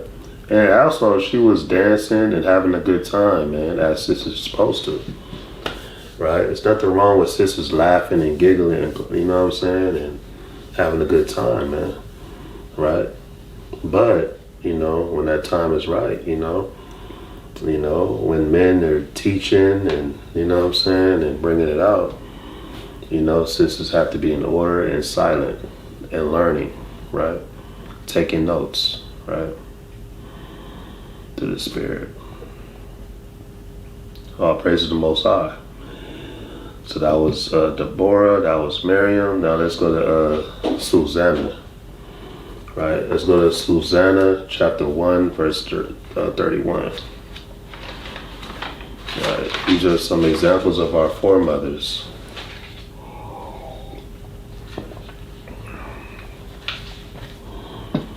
Susanna chapter 1 verse 31.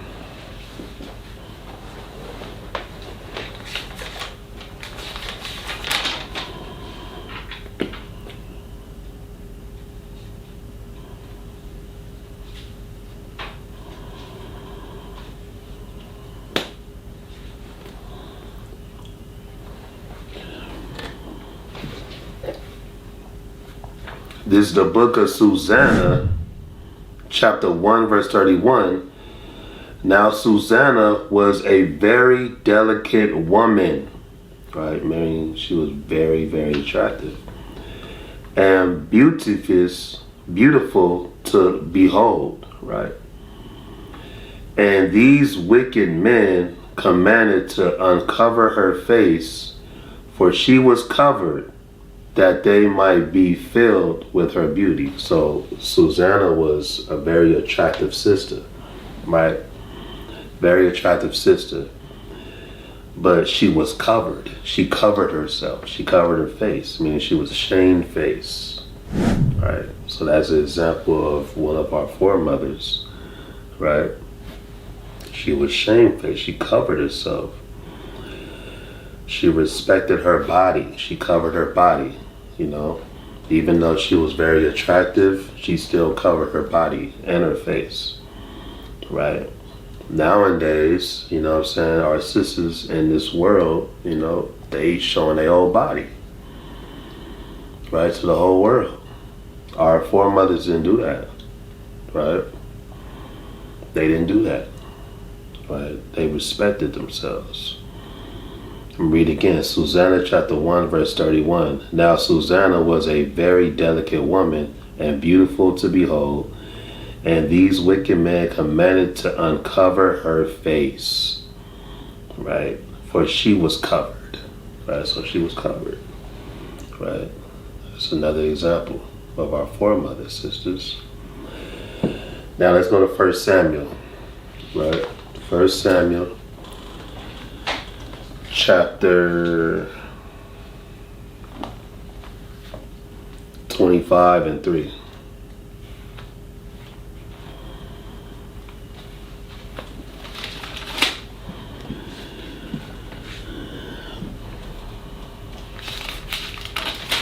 First Samuel, right? It says 1 Samuel chapter 25 verse 3. Now the name of the man was Nabal, and the name of his wife Abigail, and she was a woman of good understanding, right? So Abigail was a woman of good understanding, meaning she knew the law, statutes and commandments. She knew the order and she knew her role, right? and of a beautiful countenance, meaning she was very attractive. But the man was churlish and evil in his doings, meaning that she had an evil, wicked husband. And he was of the house of Caleb, right? The house of Caleb, meaning he was from the tribe of Judah, right? Because Caleb was from the tribe of Judah, right? Now, let's go to 1 Samuel chapter 25, verse 36. And we're going to read it to 39. And Abigail came to Nabal, and behold, he held a feast in his house, like the feast of a king. And Nabal's heart was merry within him, for he was very drunken. Wherefore she told him nothing less or more until the morning light. See, so Abigail, she didn't tell him. He was having such a good time. She didn't bother him. She let him enjoy himself, right? But it came to pass in the morning, when the wine was gone out of Nabal, and his wife had told him these things, that his heart died within him, and he came as a stone, right? So he passed away. And it came to pass about 10 days after the Most High smote Nabal, that he died. And when David heard that Nabal was dead, he said, Blessed be Yahweh, that have pleaded the cause of my reproach from the hand of Nabal, and have kept my servant from evil. For Yahweh have returned the wickedness of Nabal upon his own head. And David sent and communed with Abigail to take her to him to wife. Right, so this is an example of Abigail, right? She had good understanding. She knew the law, right? Another sister that was submissive and had understanding of the law, right? Right? And this is also for you sisters that's just now coming into the truth. You know what I'm saying? You got a wicked husband. He doesn't want to keep the commandments or the law or anything like that. This same story could happen to you, right? Through the Spirit, right? And send you a righteous, mighty man, right? Through the Spirit. So those are some examples. Abigail had good understanding, right? Let's go to Judith 8 and 4. We're going to read that to 8.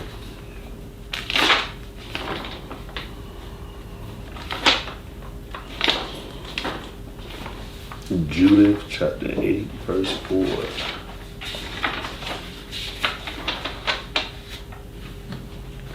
Right? So this is the book of Judith, chapter 8, verse 4. So Judith was a widow in her house 3 years and 4 months. And she made her a tent upon the top of her house, and put on sackcloth upon her loins, and wear her widow's apparel. Right? So this is an example of Judith, another foremother. And she fasted all the days of her widowhood, right? Save the eves of the Sabbaths, and the Sabbaths, and the eves of the new moons, and the feasts and the solemn days of the house of Israel. She was also of a goodly countenance, and very beautiful to behold, right? So our foremothers was very attractive, right? And her husband, Manasseh, had left her gold and silver and men servants and maid servants and cattle and lands. And she remained upon them, and there was none that gave her an ill word, for she feared Yahweh greatly. So another example of our foremother that kept the law, statutes, and commandments, was submissive, respectful, and knew the order, right? She feared the Most High, right? She fasted. She was fasting all the days of our widowhood except the Sabbaths and the feast days, right? It's very mighty, right? To the spirit, man, right? So that's very beautiful, man. Those are some examples, sisters. When you come into this truth, you know what I'm saying, you want to be like your foremothers, right? That I just read about, you know. Very quiet, respectful, humble, shamefaced, took care of herself. You know, we can go into the book of Esther, you know, 12, you know. Esther took real good care of herself, you know what I'm saying? She marinated herself in oils and frankincense and myrrh. Smelled very good too, right? To the spirit, right? Now let's go to Ruth. Let's go to the book of Ruth. Now Ruth is a heathen, right? Ruth was a Moabite, right? We're going to read about her, right?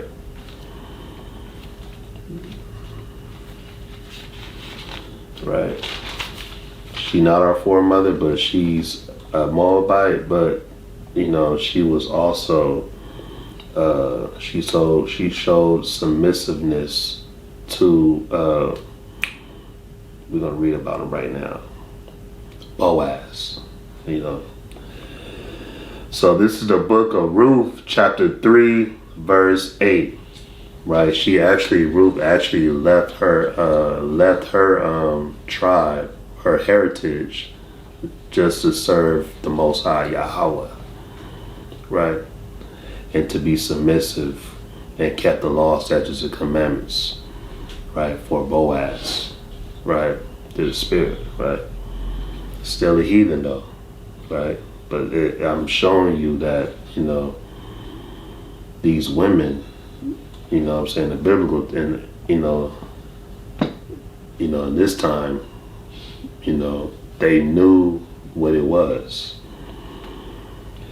Ruth chapter 3 verse 8, I'm going to read to 11. And it came to pass at night that the man was afraid and turned himself, and behold, a woman lay at his feet. And he said, Who art thou? And she answered, I am Ruth, thine handmaid. Spread therefore thy skirt over thine handmaid, for thou art a near kinsman. And he said, Blessed be thou of Yahweh, my daughter, for thou hast showed more kindness in the latter end than at the beginning, and so much as thou followest not young men, whether poor or rich. And now, my daughter, fear not, I will do to thee all that thou requirest, for all the city of my people doeth know that thou art a virtuous woman. Right, so those are some examples. All praise to the Most High. Sisters, brothers and sisters, you want to wear your fringes. You know what I'm saying, brothers, you want to gird up your loins like a man in this truth, right? You want to be serious. You want to have that zeal and put in that work. Nothing wrong with having a good time, laughing, joke around, but just know the time, man. Know when to do it and when not, and know when to do it and know when not to do it, right? You know what I'm saying? And have that maturity, right, as a man, right? And sisters, you want to be virtuous, submissive, shamefaced, quiet, and respectful to the men of Israel, right, to your head, right? All praise to the Most High. So now we're going to go into the dietary laws, right? The dietary laws, right? Dietary laws, right? This is easy, right? We do have dietary laws in here. We got things that the Most High want us to eat to the Spirit, right? He doesn't want us to go crazy, just eating anything, right? We have to eat certain foods, right? Now let's start. Leviticus chapter 11 verse 7, and the swine, though he divided the hoof and be cloven-footed, yet he cheweth not the cud, he is unclean to you. So the swine is pig, is pork, right? We shouldn't eat those things, right? It's bad for you, you know what I'm saying? Bacon, pork chops, pork sausages, all that stuff, ham, all that stuff is bad, right? Of their flesh shall ye not eat, and their carcasses shall ye not touch.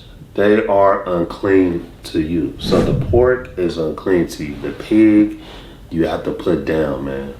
You know what I'm saying? You got to put down the pork, right? It's very bad for you, right?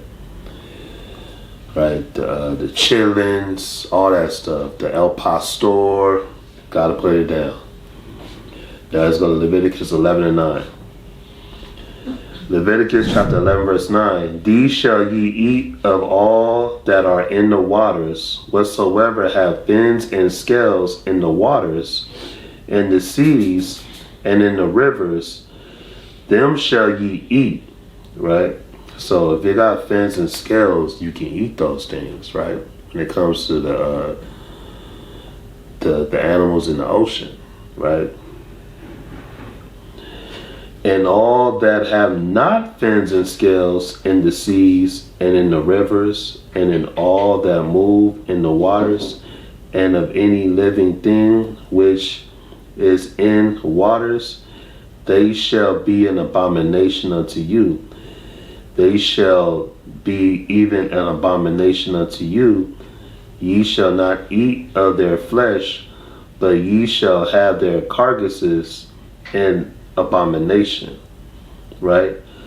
Whatever so have no fins nor scales in the waters, that shall be an abomination unto you, right? So salmon you can eat, red snapper, you know what I'm saying, stuff like that you can eat, right? No shrimp, crab, and lobster. That's bad, right? Do not eat those stuff. That's those are bottom feeders, right? Bottom feeders, right? Those are created to clean the ocean, right? Those was created to clean the ocean to the Spirit, right? You don't want to eat those, man. So no red lobster, going to red lobster and getting the whole gumbo, and nah, you gotta leave that alone, man. Right? Deuteronomy chapter 28 verse 35. Right.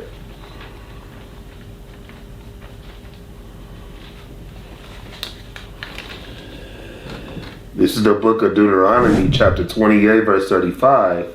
And Yahweh shall smite thee in the knees and in the legs with a sore buttock that cannot be healed, from the sole of thy foot unto the top of thy head. Right? So the Most High, by eating those things, you will get a sore, right? You'll be smite with a scab, you know what I'm saying?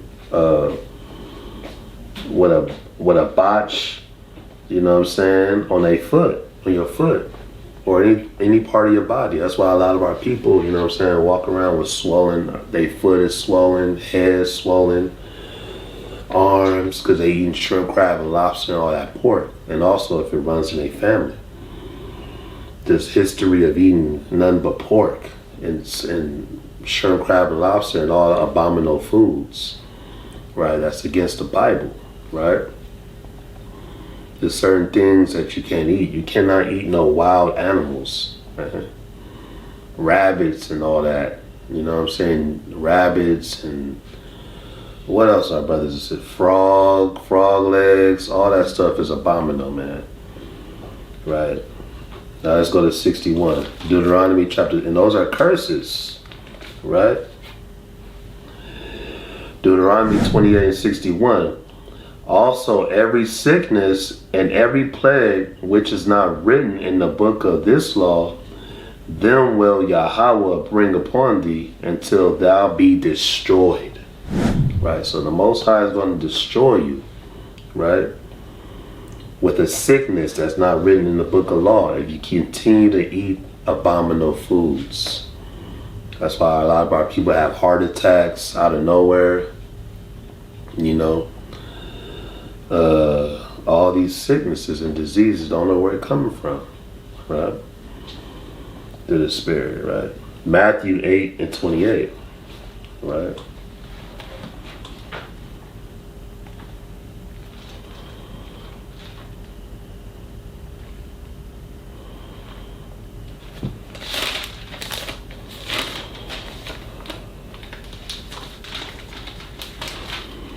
Right, so this is the book of Matthew, chapter 8, verse 28, right? And it says, and when he was come to the other side in the country, so this is some history right here, right? Of the Gergesenes, there met him two possessed with devils, coming out of the tombs, exceeding fierce, so that no man might pass by that way. And behold, they cried out, saying, what have we to do with thee, Yahawashi, Son of the Most High? Art thou come hither to torment us before the time? And there was a good way off from them and herd of many swine feeding. Right, so this is the pig, talking about pig right here. So the devils besought him, saying, if thou cast us out, suffer us to go away in the herd of swine. So the pig is so defiled, they said, let's go into this swine right here, right? Demons going into devils, going into pigs, right? And he said unto them, go. So Yahushua said one word. He said, go. And when they were come out, they went into the herd of swine, and behold, the whole herd of swine ran violently down a steep place into the sea, and perished in the waters. So those devils, some demons, went into the pig, and they ran into the waters, and the pigs drowned. That's how defiled the pig is, man. You can't eat pig, man. Right? It's horrible, right? It's disgusting, man. Pig eat their own feces and drink their own urine, right? And they don't have a proper digestive system, so whatever the pig eats, that's what you put in your body. Right? Now let's go to Proverbs 11 and 22.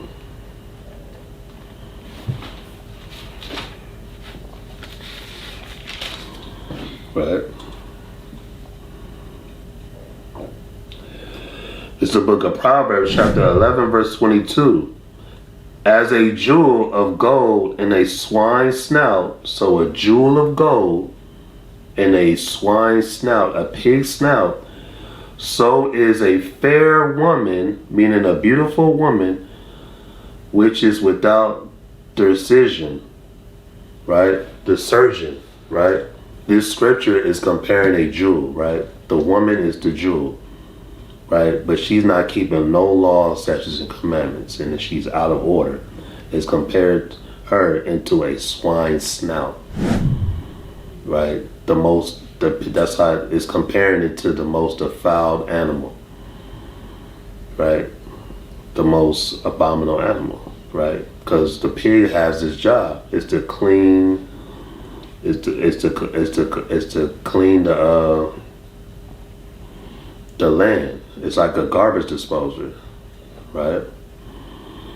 So as a jewel of gold, right, in a swine's snout, so is a fair woman without discernment, meaning discipline, right? Meaning she don't got God, the Most High's laws, right? She's compared to a jewel in a swine's snout, right? Isaiah 65:2. Try to knock this out, man. I ain't got that much time, but I'm gonna try to knock it out through the Spirit. Isaiah chapter 65, verse number 2 through 5. Right, is that Isaiah 2 to 5? Right, so it says, I have spread out my hands all the day unto a rebellious people, which walketh in a way that was not good, after their own thoughts. Right? So are people walking in their own thoughts, being rebellious. A people that provoketh me to anger continually to my face, that sacrificeth in gardens, right, and burned incense upon altars of brick, which remain among the graves and lodge in the monuments, which eat swine's flesh and broth of abominable things in their vessels, which say, stand by thyself, come not near to me, for I am holier than thou. These are a smoke in my nose, a fire that burneth all the day. So this really makes the Most High mad, man. Right? Us eating swine's flesh, right? Abominable things, right? And you over walking around saying you holier than thou, man. Right? It says, there are a smoke in my nose, a fire that burneth all the day. So that makes Yahweh mad, man. Us eating swine's flesh, right? To the Spirit, man. So we can't eat those things, man. Isaiah 66:15. For behold, Yahweh will come with fire, and with chariots like a whirlwind, to render his anger with fury, and his rebuke with flames of fire. For by fire, by a sword, will Yahweh plead with all flesh, and the slain of Yahweh shall be many. Right? Verse 17, I ain't done yet, because he said he's going to come with fire, right? And a sword to plead with all flesh, right? He said the slain shall be many. Verse 17, they that sanctify themselves and purify themselves in the gardens behind one tree, meaning in your secret place, wherever you at, in the midst, eating swine's flesh. So if you're eating swine's flesh, right? If you're eating swine's flesh, when Yahweh Shah come back, you're going to be put to death. And the abomination and the mouse, if you caught eating mouse, you're going to be put to death, shall be consumed together. You're going to be consumed, said Yahweh. Right? So it's very important that you put that swine, whatever you eating, man.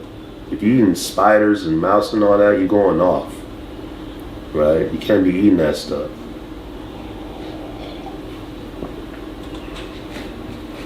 You're going off. Right? So leave that stuff alone. Now, right? Now let's go to Leviticus 2:7. Right? So these are some examples where we can eat. Right? You know what I'm saying?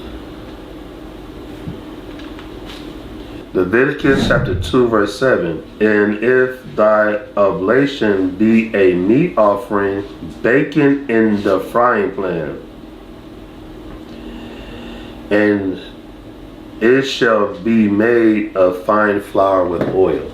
Right? So it says, And if the oblation be a meat offering, baking in a frying pan, it shall be made of fine flour with oil. Now, what does that sound like? Right? If you use your head, if you use your brain, what does that sound like? It sound like they frying chicken, right? So you can eat chicken, right? You can eat chicken, right? There's nothing wrong with eating chicken, man. It's not only, you can't show me a law in the Bible where it says you cannot eat chicken, right? So it says, if thy oblation be a meat offering baking in a frying pan, it shall be made of fine flour with oil. Right? Right? Now let's go to 13. Leviticus chapter 2 verse 13. And every oblation of thy meat offering shalt thou season with salt. So you gotta season your food, man. That's the commandment. Season your food. Neither shalt thou suffer the salt of the covenant of thy power to be lacking from thy meat offering. With all thy offering thou shalt offer salt. So you gotta season your food, man. That's a commandment, right? Get you some Creole seasoning, some garlic powder, onion powder, all that, man. You know what I'm saying? The Most High commands us to season our food, man. Right? We not Caucasians over here. We season our food. Right? That's how our food gonna taste good. Right? Through the Spirit. So we have to season our food. Right? Through the Spirit. Right? So, you know what I'm saying? That's, yeah. All praise the Most High. Now, Leviticus 3 and 17, right? It shall be a perpetual statute for your generations throughout all your dwellings, that ye eat neither fat nor blood, right? So we cannot eat fat or blood. We got to cook our meat, our food all the way. Well done. All the way done. And we can't eat the fat of the meat. You can't eat no type of fat, right? So no fat or blood, man. No bloody steak, no bloody Mary. You know what I'm saying? That's what the white men do. We not, you know what I'm saying? We're not Caucasians. You know what I'm saying? We Israelites, right? You know, we got flavor, we got soul, right? So we ain't doing that. Cook your food all the way, man. You know what I'm saying? Don't be listening to these Food Network channels when it says cook it, and, you know what I'm saying, halfway. No, you cook that thing well done. Right? To the Spirit. Leviticus 19 and 26. It says, ye shall not eat anything with the blood, neither shall ye use enchantment nor observe times. So it's saying it again. It's saying it again. Do not eat anything with blood, man, because that's witchcraft. Right? You drinking blood, eating blood, you know what I'm saying? That's off. You're going off. Right? To the Spirit. Right? So no drinking blood or eating blood, man. Right? And cook your food all the way, man. Right? Now let's go to 1 Timothy. Let's go to the New Testament, man. Because, you know, y'all might say, hey, but the New Testament said I can eat shrimp, crab, and lobster and pork. Well, let's see, man. This is the book of 1 Timothy chapter 4, right, verse 1. And I'm going to read it to 3. Now the Spirit speaketh expressly that in the latter times some shall depart from the faith, giving heed to seducing spirits and doctrines of devils. Right, so in the last days, you know what I'm saying, you have some Israelites giving heed to seducing spirits, right, and doctrines of devils, man. Verse 2, speaking lies and hypocrisy, right, having their conscience seared with an hot iron. forbidding to marry, and commanding to abstain from meats. Right, so you're going to have Israelites, you know what I'm saying that you can't eat meat. That's against the Bible, which is a lie. You can eat meat, man. You can eat meat. Ain't nothing wrong with eating meat, man. You can eat that stuff. Right? You can eat meat, man. You can eat, the Most High commanded us, gave us laws, statutes, and commandments, things to eat, right? Unclean things and clean things, right? You're gonna have some Israelites that say that you can't eat chicken, which is a lie. You can eat chicken, right? And commanding to abstain from meats, right? So that's off, man. So don't listen to no Israelites saying that you can't eat meat. There's nothing wrong with it. If it's clean, right? And it's sanctified if it's clean, right?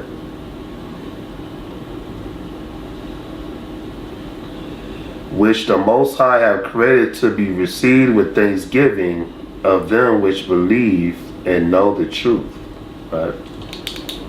Right, let me keep reading, man, because, let me keep reading.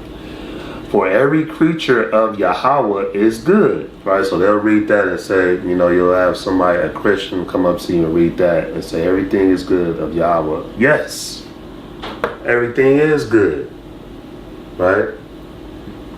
In their own lot. The pig is good.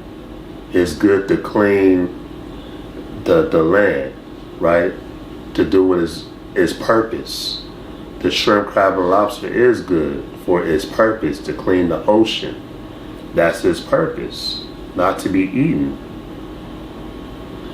And nothing to be refused if it be received with thanksgiving, right? For it is sanctified by the word of Yahweh and prayer. So you go to Leviticus 11 and 44 to 47 to prove what is sanctified, right? It has to be sanctified and clean, right? Romans 14 and 1, right?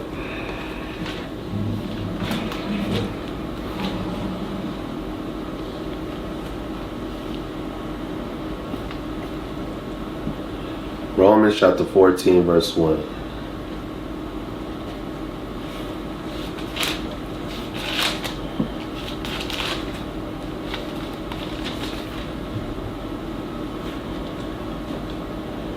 It's the book of Romans chapter 14, verse 1.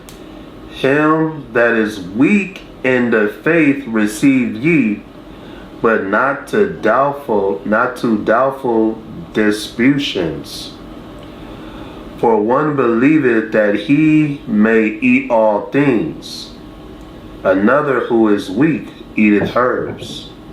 Let not him that eateth despise him that eateth not, and let not him which eateth not judge him that eateth, for Yahweh hath received him.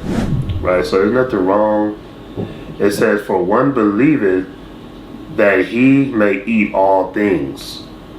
Right, so that's going into an Israelite man that's eating meat, right? Meaning lawful meat, things that are clean, lawful, not shrimp, crab, and lobster and pork. For one believed that he can eat meat, another who is weak eateth herbs, right? So basically that's going into like one or the other is not better than one or the other. Just because you're a vegan or you a vegetarian doesn't mean that you're better than somebody that eats meat. Or somebody that eats meat, like, chicken that's lawful, beef or chicken, is better than somebody that's a vegetarian or a vegan. It doesn't mean that, right? All praise to the Most High, man. Right, so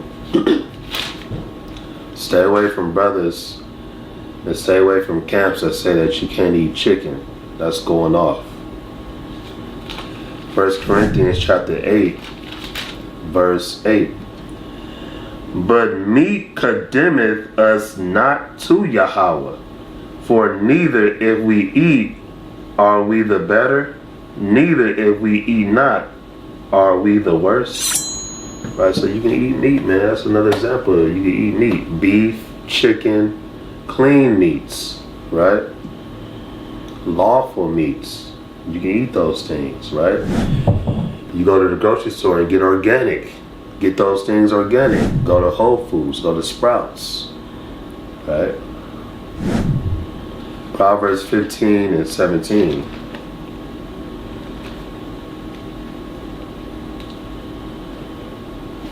Right? This is the book of Proverbs, chapter 15, verse 17. It says, better is a dinner of herbs where love is than a stalled ox and hatred within. So you want to balance your meals, right? You want to balance your meals. You want to have some fruits, you want to have some vegetables, you know what I'm saying, next to your meat. You know what I'm saying? Some, you know what I'm saying, to the best of your abilities. Right? That's what it's going into. Right? Better is a dinner with herbs where love is than a stalled ox and hatred within, man. Right? So there's gonna be times, man, when we fall off and we start eating out a lot and stuff like that, but you always want to get back on track. You know what I'm saying? Start back eating healthy, you know. Get you some herbs in there, you know what I'm saying? I juice a lot, you know what I'm saying? I drink a lot of juice and juice. So, you know, like beet juice and green juice. So, you know, to balance me out when I don't have time to cook, you know, through the spirit. So get you some herbs, man. Get you some, I eat a lot of spinach too. So, you know, get you some spinach. Right? Gotta take care of our bodies, man. We do. Right? We have to take care of our bodies. Right? This is the book of Sirach, chapter 37.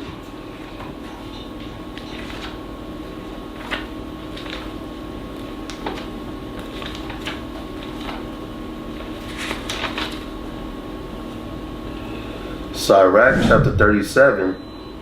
Verse 27, it says, my son, prove thy soul in thy life, and see what is evil for it, and give not that unto it. For all things are not profitable for all men, neither have every soul pleasure in everything. Be not unstable in any dainty thing, nor too greedy upon meats. Right? For excuses of meats bringeth sickness, and surfeiting will turn into choler. Right? Choler means sickness. Right? That's what choler means. It means sickness. Right? You eat a lot of meats, you know what I'm saying, you're going to get sick, right? By surfeiting have many perish, but he that taketh heed prolongeth his life. So the Bible teaches health, right? These scriptures teaches health, right? If you're eating healthy, you're going to prolong your life, right? Through the Spirit, right? If you're eating healthy, you're going to prolong your life, right? A lot of meats, man, could bring sickness, right? And dainty things is unprofitable, you know what I'm saying? It's good to eat sometimes, but not all the time. Dainty things, meaning sweets, cupcakes and all that. You eating it 24/7, drinking sodas back to back. That's how you get diabetes, right? That's off, right? Sirach 38:4, right? This is the book of Sirach, chapter 38, verse 4. Yahweh have created medicines out of the earth, and he that is wise will not abhor them, meaning hate them. So the Most High created medicines in the earth, man, right? He created medicines in the earth, which is the, you know what I'm saying, the herbs, You know what I'm saying? The herbs, the fruits, the vegetables, right? You know what I'm saying? And these scriptures mean twofold, right? So this can mean something else also. But I'm using this precept for example for us to eat healthy, right? So we don't want to hate eating healthy, right? And it's truth, you want to eat healthy, man, right? To the best of your ability, right? I'm going to jump down to 9. It says, my son, in thy sickness be not neglect, but pray unto Yahweh.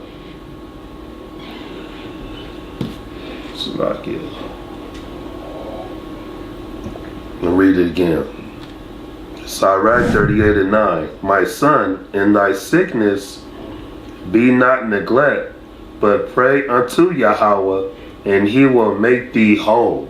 Right? So when you do get sick, you know what I'm saying, from eating, if you get food poison or anything, you know, pray to the Most High Yahweh. He's going to make you whole.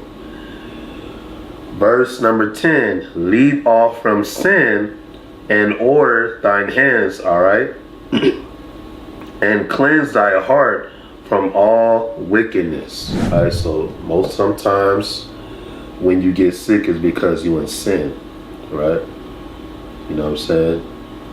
If you get sick a lot constantly, that means you doing something wicked, like you in sin, right? And sometimes if you do get sick, it means you make something bad, right?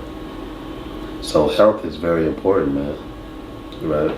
Health is very important when you first come into this truth. Almost done, y'all. Almost done. All right. This is the book of Sirach, chapter 30, verse number 14. Better is the poor being sound and strong of constitution than a rich man that is afflicted in his body. Right? So it says, better is the poor man sound and strong, meaning he works out, he exercises, he takes care of his body, than a rich man that is afflicted in his body. Than a rich man that doesn't do none of that, but he has a lot of wealth. He doesn't exercise, he doesn't work out, he doesn't eat healthy, but he's rich.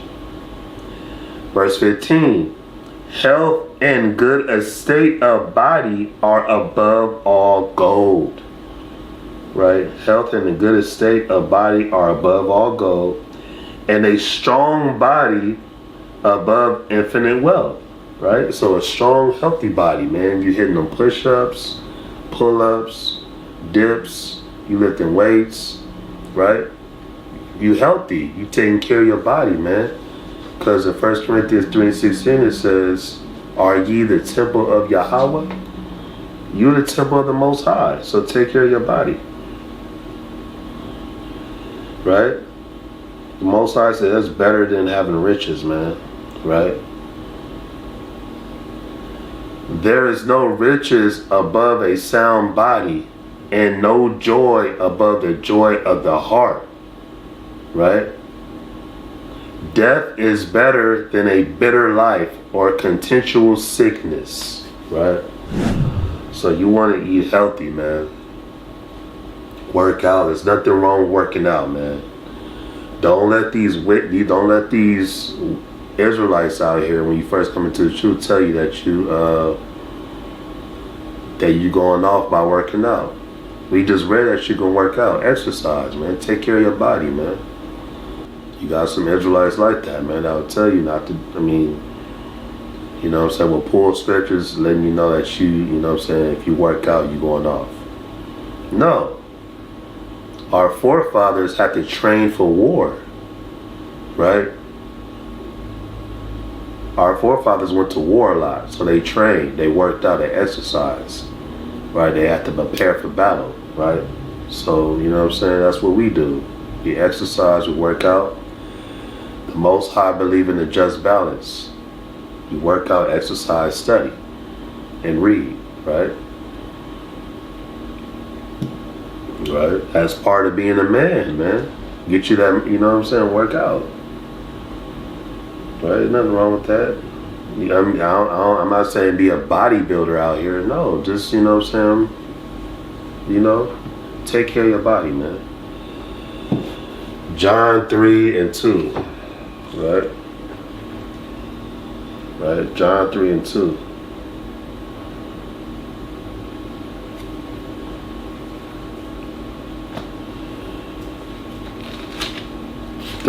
Third John, my bad, 3 John and 2.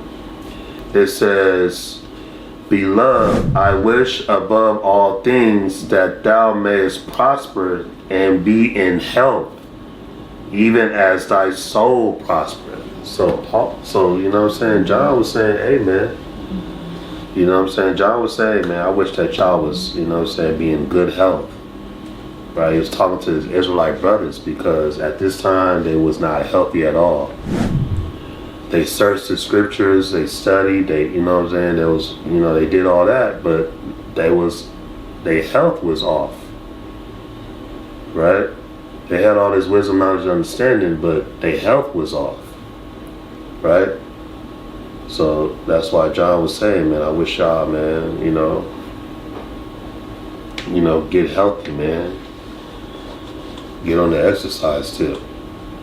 And you got some brothers that will pull 1 Timothy talking about bodily exercise profit little. Yes, it do profit little, right?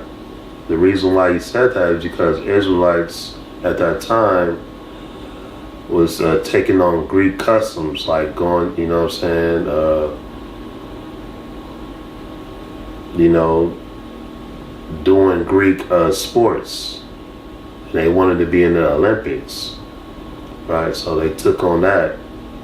They was doing that more than being in these scriptures, man. Right, studying and everything. So nothing wrong working out, man. So yeah, man, that's the dietary right there. That's the dietary through the spirit, you know. Now, all praise to the Most High. So far we went over the books to buy, right? The books you should get, reading and studying. That's number 1. Number 2 is attire, right? And number 3 is dietary. Now number 4 is how to keep the Sabbath day, right? I'm gonna go over this quick. So I'm running out of time. Now, how to keep the Sabbath day. Genesis chapter 2, verse 1. It says, Thus the heavens and the earth were finished, and all the hosts of them. And on the 7th day, Yahweh ended his work, which he had made. And he rested on the 7th day from all his work, which he had made. And Yahweh blessed the 7th day and sanctified it, because that in it he had rested from all his work which Yahweh created and made. So Yahweh rested on the 7th day. So this letting you know that this 7th day is very important. This was the first Sabbath, right? Right, this 7th day is very important, man. Now let's see how important it was. Right? Exodus chapter 20, verse number 8. It says, Remember the Sabbath day to keep it holy. Right? So remember the Sabbath day to keep it holy. 6 days shalt thou labor and do all thy work. So you got 6 days to do your work. Right? The 7th day, you rest.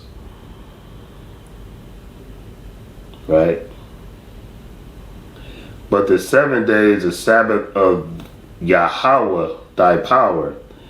In it thou shalt not do any work, thou, nor thy son, nor thy daughter, thy manservant, nor thy maidservant, nor thy cattle, nor thy stranger that is within thy gates. Right? So we cannot work on the 7th day, man, on the Sabbath day. We cannot work at all. No working, right? It's letting you know that, right? Because we already read in Genesis, right? The Most High rested on the seventh day, right? And it's letting you know right here, 6 days thou shalt labor and do all thy work, right? Through the Spirit. All praises the Most High, man. Now let's go to Leviticus 23.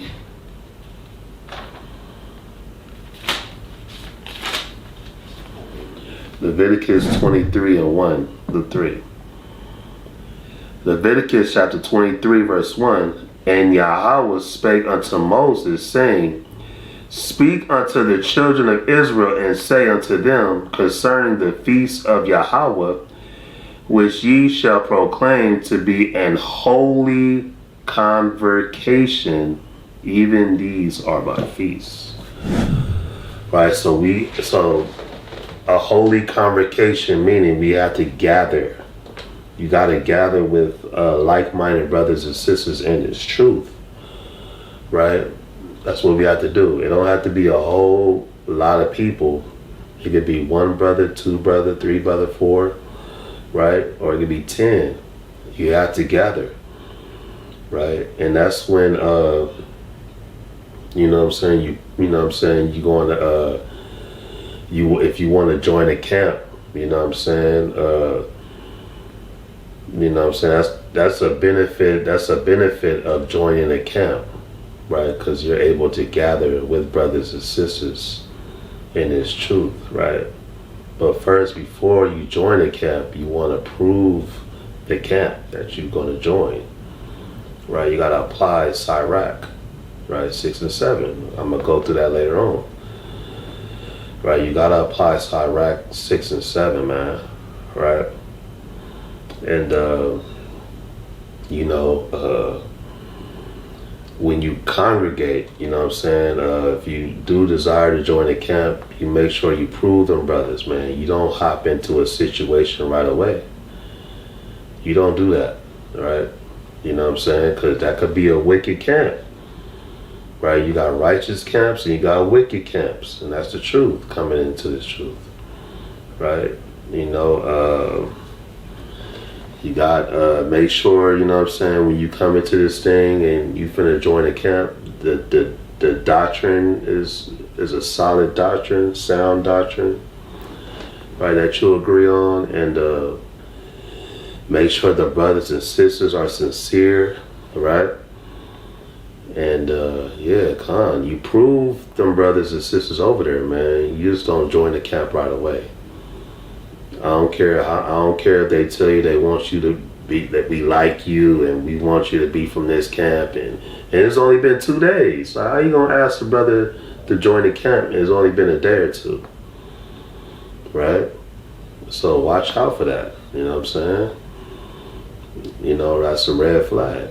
Right, you want to approve brothers and sisters, so you won't be in a hectic situation down the line, right? And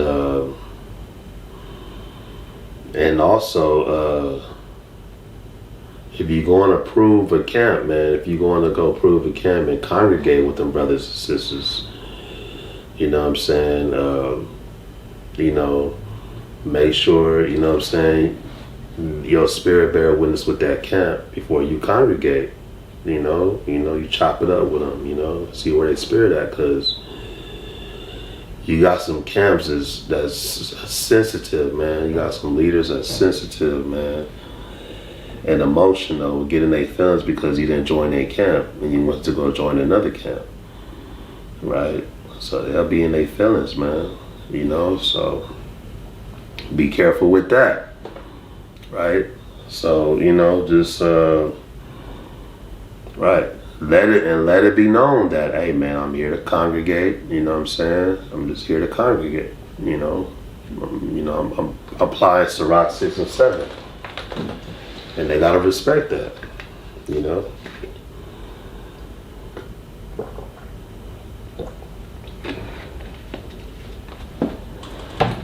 Don't go in there all gullible and everything and acting like you gonna join their camp and then you don't join. Then, you know, Now you in a situation, right? So, so make sure you know what you're getting yourself into. You don't have to join a camp. You don't have to join, but it is beneficial. I recommend you do join a camp, right? It is beneficial because you got brothers and sisters that will lift you up. You know what I'm saying? And, when you're not in the camp, you really don't have brothers and sisters like that, you know what I'm saying, to do that. So, make sure, you apply Sirach 6 or 7. You know what I'm saying? Don't be dealing with everybody, you know what I'm saying? Don't be over friendly and, gullible and, as a man, you want to go in there like you about your father's business, right? And as a sister too, man, right? So, yeah, don't let nobody try to force you into a camp, man, right? If you don't want to join a camp, right? You got a lot of that too, you got a lot of brothers that will pressure you to join a camp because they want that increase. They just want a lot of members. So, it's not sincere. They just want a lot of members, right? They not applying Sirach 6 or 7, but you apply Sirach 6 or 7, man, right? And if you do join the camp, I'm going to say don't leave the camp, man, right?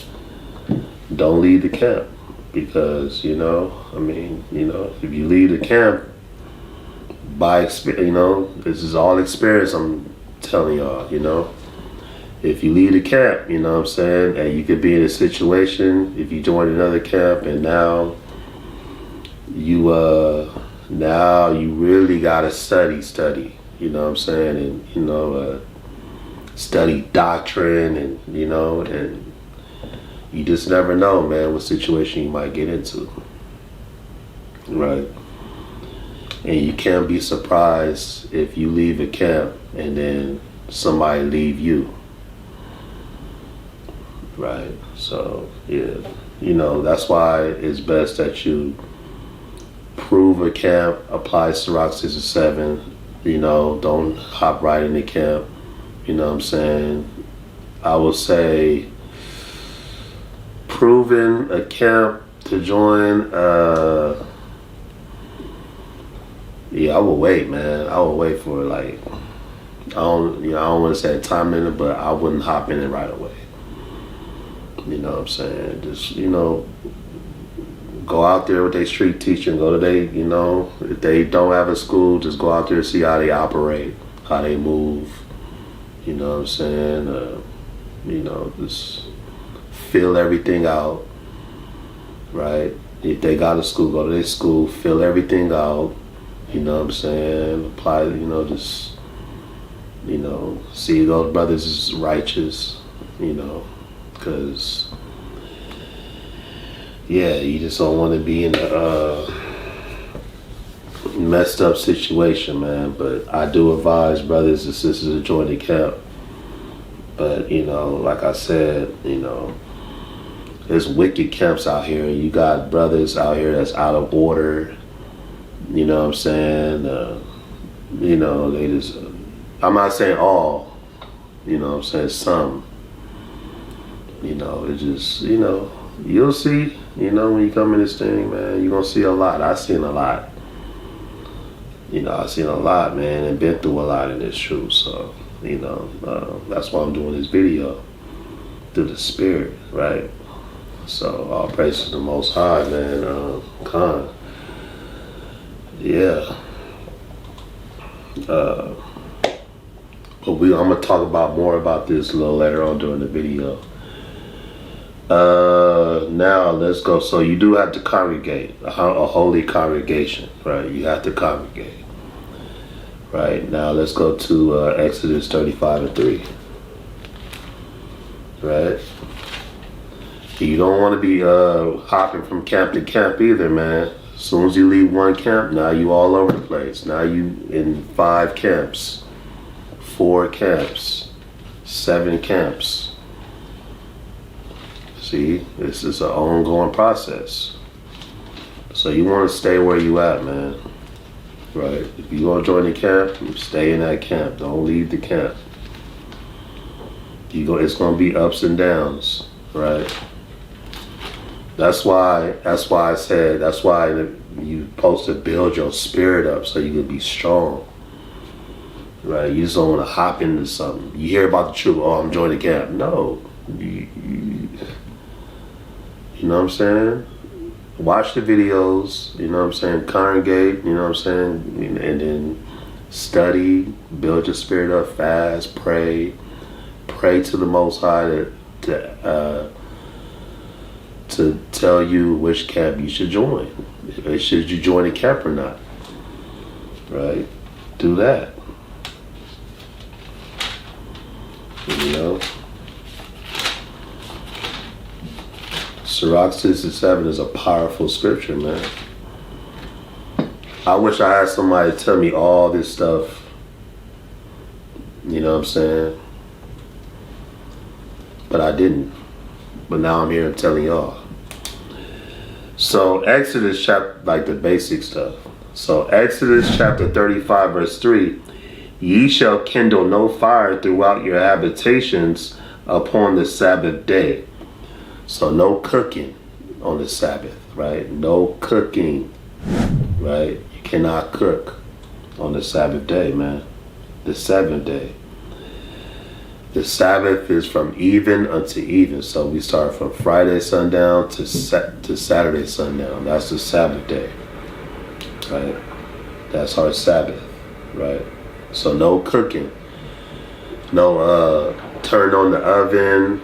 No cooking. No using the toaster, microwave. None of that. Make you a sandwich. Make you some salads, right? Right? Now let's go to Exodus 16. Exodus chapter 16. Exodus 16 and 23. And he said unto them that, Salakia, and he said unto them, this is that which Yahweh have said, tomorrow is the rest of the holy Sabbath unto Yahweh.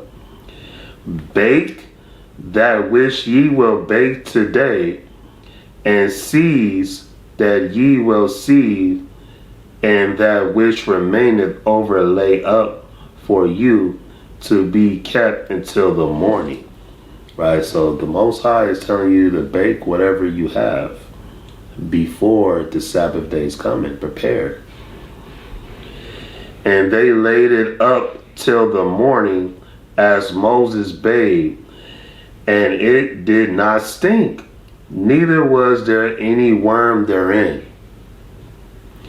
And Moses said, eat that today, for today is a Sabbath unto Yahweh. Today ye shall not find it in the field. 6 days ye shall gather it, but on the 7th day, which is a Sabbath, in it there shall be none. Right. So yeah, man, we gotta keep the Sabbath day, man. No cooking, buying, or selling, man. Right? You do that before. Right? Before the Friday sundown. Right? Nehemiah 10. Nehemiah 10.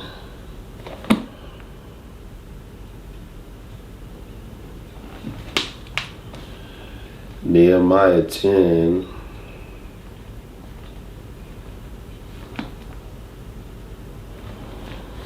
Nehemiah 10.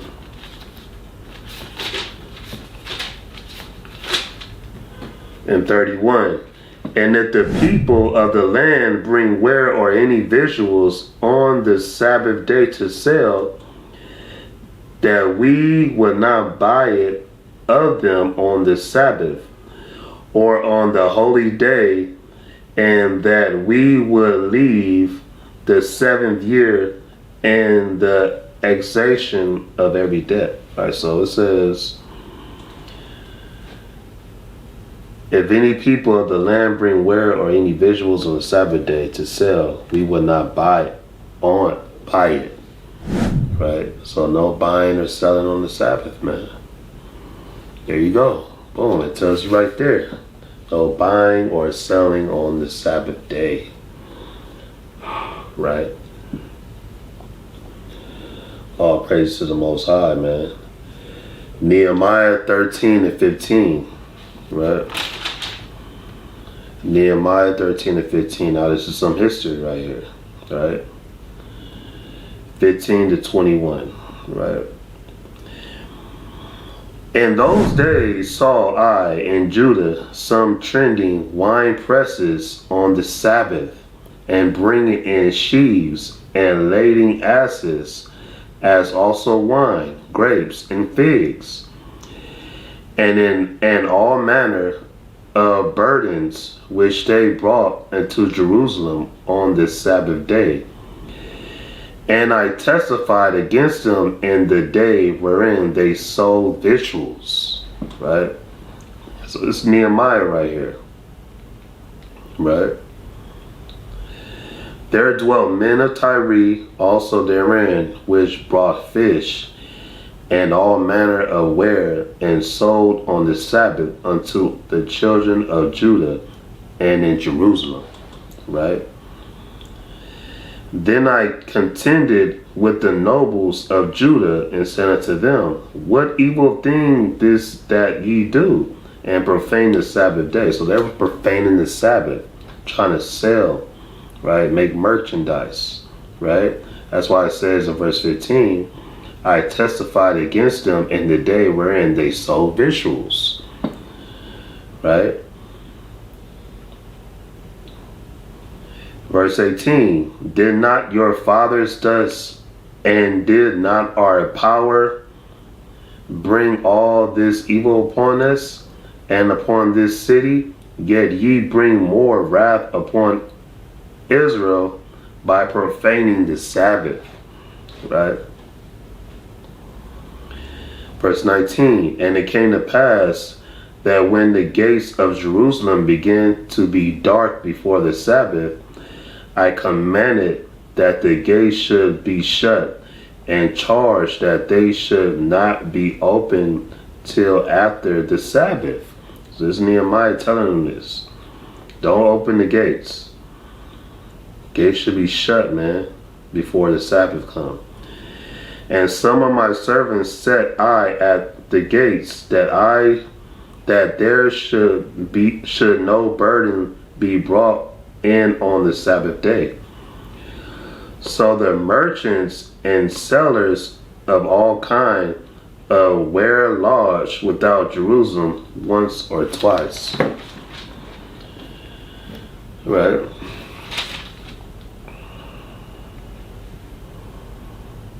Right.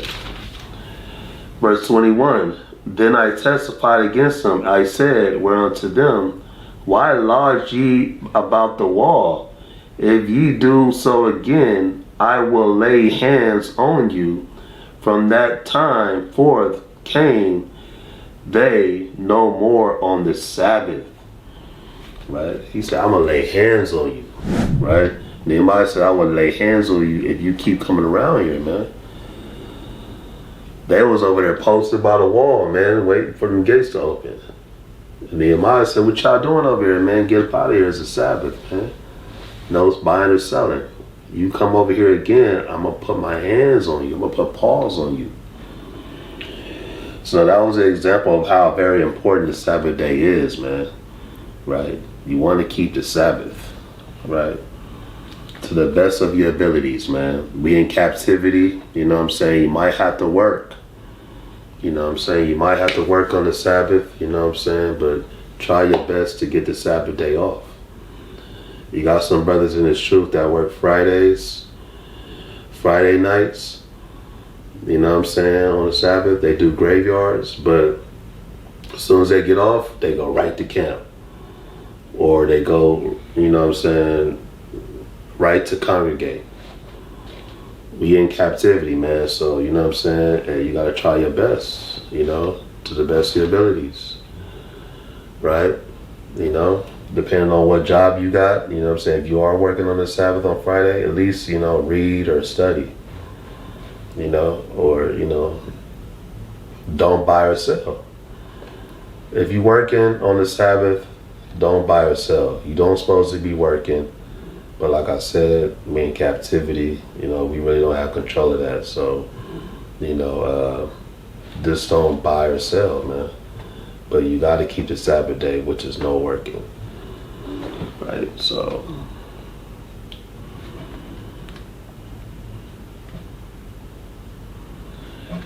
Oh, praise to the Most High. So, Isaiah 58 and 13.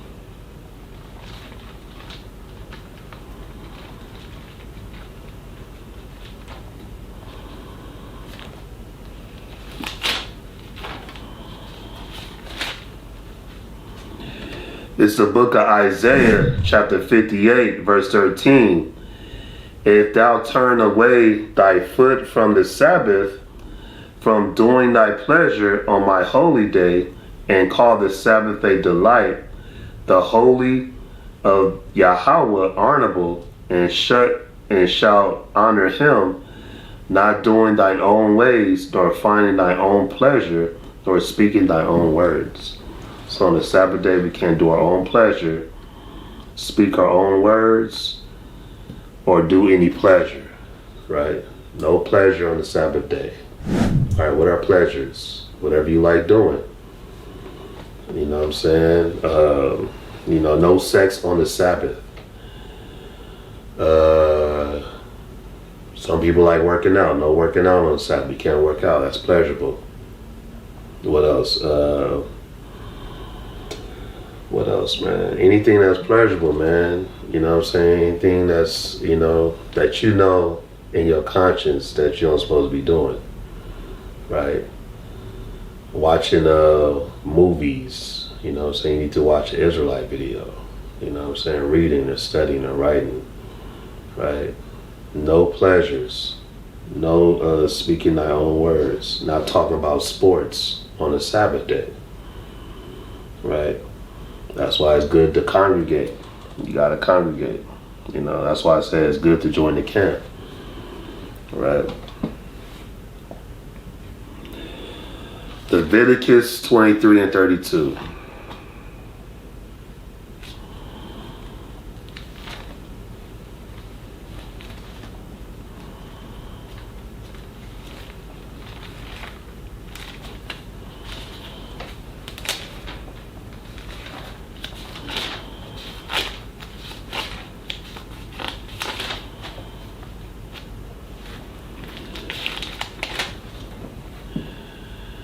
It's the book of Leviticus, chapter 23, verse 32.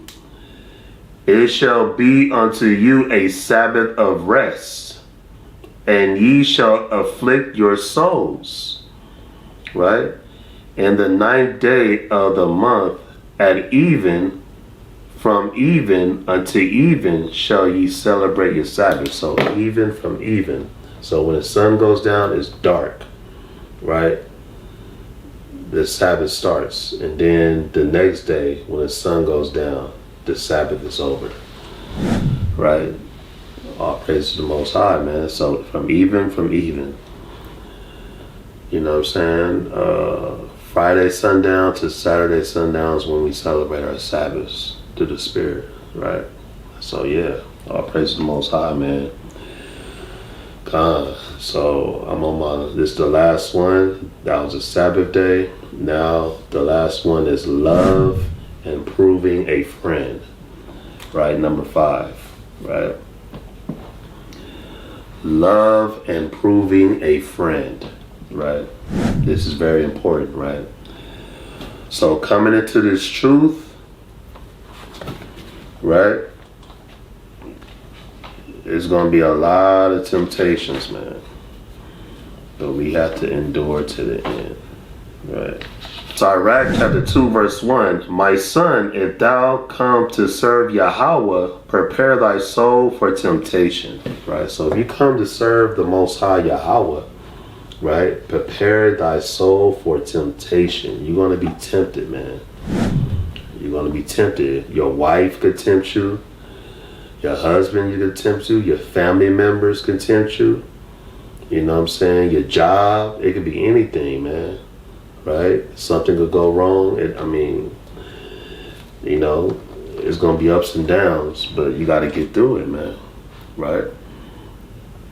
That's why you got to endure hardness in this thing. Right? To the Spirit, right? Right. Proverbs 24 and 16, right?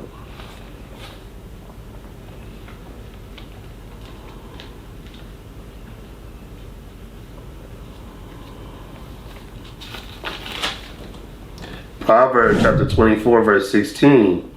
For a just man falleth 7 times. So the just man, the righteous man that's keeping the law, statutes, and commandments is going to fall 7 times. And riseth up again. But the wicked shall fall into mischief. Right, so the wicked is going to fall into mischief, man. Right? So the just man is going to fall 7 times, right? Meaning we're going to fall in this truth, man. But you rise back up, get back up, and keep it pushing, man. Keep going, right? Verse number 17. Rejoice not when thy enemy falleth, and let not thine heart be glad when he stumbleth. Right, so you don't want to, you know what I'm saying, this truth, you know what I'm saying, when you see a brother stumble and fall, you don't want to rejoice at that. That means you know, that's wicked. When you come into this truth, man, you're going to have brothers that's going to hate on you, envious of you, jealous of you, you know what I'm saying, depending on what type of brother you are. You know what I'm saying, they can't wait to see you fall, right? They can't wait to see you fall. They can't wait to see your camp fall. You know what I'm saying? They can't wait till you not be on fire anymore, have that zeal, right? You know what I'm saying? They want to see you fall, man, right?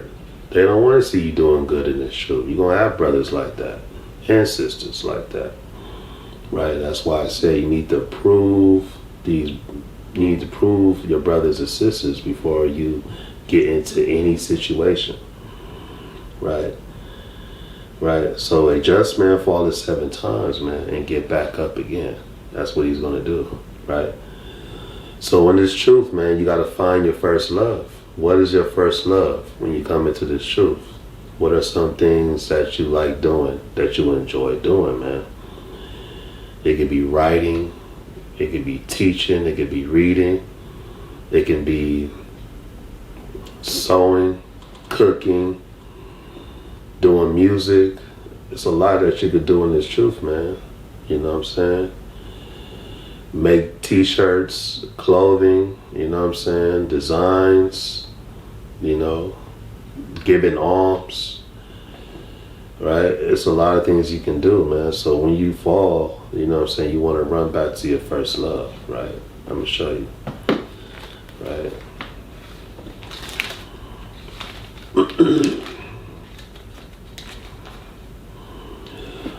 Revelation chapter 2 verse 4. Nevertheless, I have somewhat against thee, because thou hast left my first love. Right? So you left your first love, man. You don't want to leave your first love when you fall. Right? You want to run back to your first love when you fall. Because we're going to stumble and fall in sin. Right? But it's up to you if you're going to get back up and fight. Right? Revelation chapter 3 verse 2. Be watchful and strengthen the things which remain, that are ready to die. For I have not found thy works perfect before Yahweh. Right? So it says be watchful. Right? So be watchful. Right? And strengthen the things which remaineth. Right? So you want to strengthen those things, man, that are ready to die. For I have not found thy works perfect before Yahweh. Right? Right? So you want to, you want to strengthen yourself up, man. Right? Through the Spirit, man. Going back to your first love. Right? Jude chapter 1 verse 20. Jude chapter 1 verse 20. But ye beloved, building up yourselves on your most holy faith, praying in the Holy Spirit, right? Praying in the Holy Spirit, right? Keep yourselves in the love of Yahweh, right? So keep yourselves in the love of Yahweh, the Most High. Looking for the mercy of Hamashiach Yahawashi unto eternal life, right? Through the Spirit, yeah. So you wanna keep yourselves in the love of Yahweh, meaning your first love, man. Always run back to your first love of what you enjoy doing, man, because you're gonna be tempted in this thing, man. Right? Leviticus chapter 11 verse 7. Almost done. This last commandment.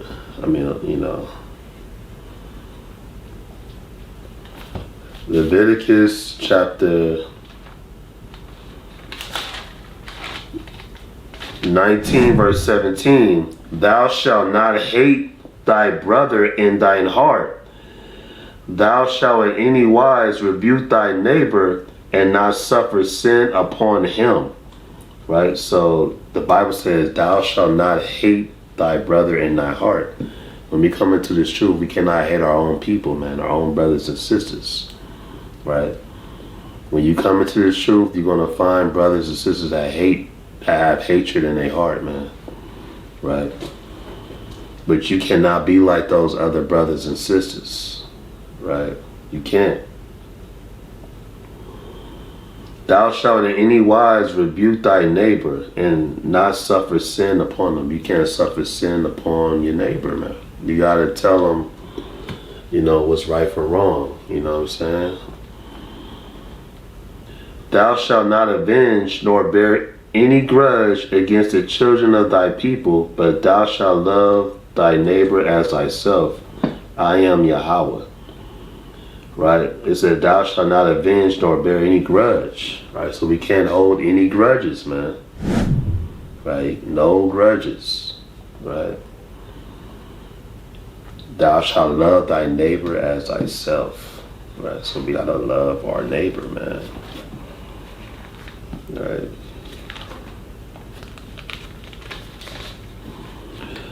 First John chapter 3 verse 15. Right? It says, whosoever hateth his brother is a murderer, and ye know that no murderer have eternal life abiding in him. So if you hate your brother or your sister in your heart, you are a murderer according to the scriptures. Right?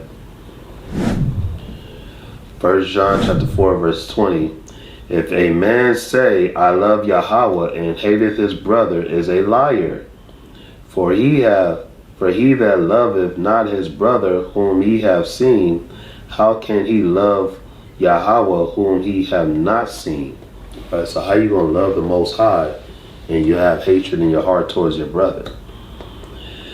And this commandment have we from him, that he who loveth the Most High love his brother also. Right, so if you love the Most High, you love your brother. If you love your brother, you love the Most High. Right? Deuteronomy 5 and 17.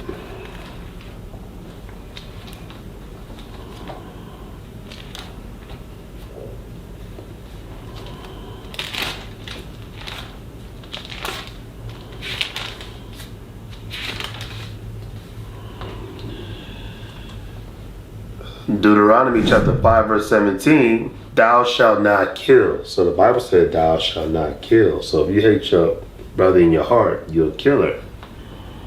You're a murderer. Right? First John chapter 2 verse 7.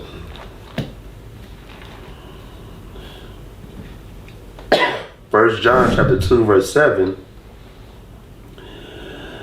Brethren, I write no new commandment unto you, but an old commandment which ye had from the beginning. The old commandment is the word which ye have heard from the beginning. Again, a new commandment I write unto you, which thing is true in him and in you, because the darkness is past, and the true light now shineth. Right? He that saith he is in the light, meaning in the truth, and hated his brother, is in darkness until now.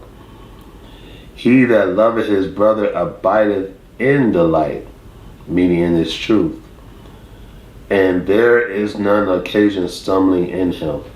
But he that hateth his brother is in darkness, and walketh in darkness, and knoweth not whither he goeth, because that darkness hath blinded his eyes. That's plain, man. So you gotta love your brother and your sister, right? To the spirit, right? Now I'm gonna go to Sirach 6 and 7, man. Sirach chapter 6, verse 7, right?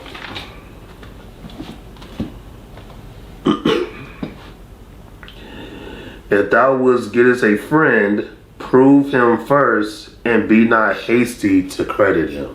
Right? So when you get a friend, right, when you're around brothers and sisters, or you meet in a camp or brothers and sisters, be not hasty to credit them. Right? You don't want to credit them right away. You don't want to approve them right away. Right? You wanna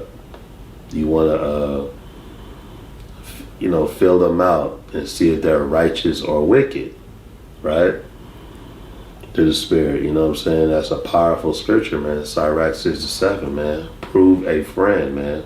Because you got crafty, grimy, wicked, you know what I'm saying, brothers in the truth. You got haters.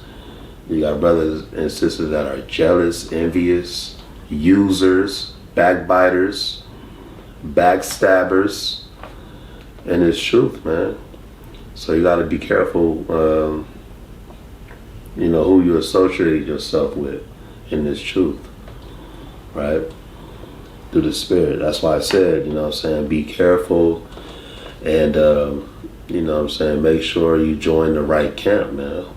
You know what I'm saying? Because just because they got a beard with fringes don't mean nothing, man. That don't mean a damn thing, right? From experience, right? This is experience. What I'm telling y'all, right? That don't mean nothing, man. These brothers. You got some brothers that are worldly, with a worldly mindset, right? And you got some right. You got righteous brothers in this truth too. Sincere brothers too, but you also got the wicked ones too, man. Right? You got brothers with an evil eye towards you, right? You know, just hating on them. They'll hate on you just because how you moving in this truth, how you moving, you doing you minding your business, right? You gotta mind your business in this truth too, man. Just do you, do the work, all right? Don't be worrying about what everybody else doing, all right? Just do the work, man. Be on fire, have that zeal. And prove brothers and sisters, man. You know what I'm saying? Be not hasty to credit them. Right?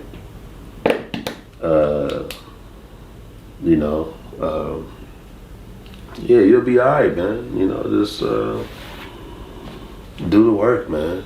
Just do the work. Let me keep reading.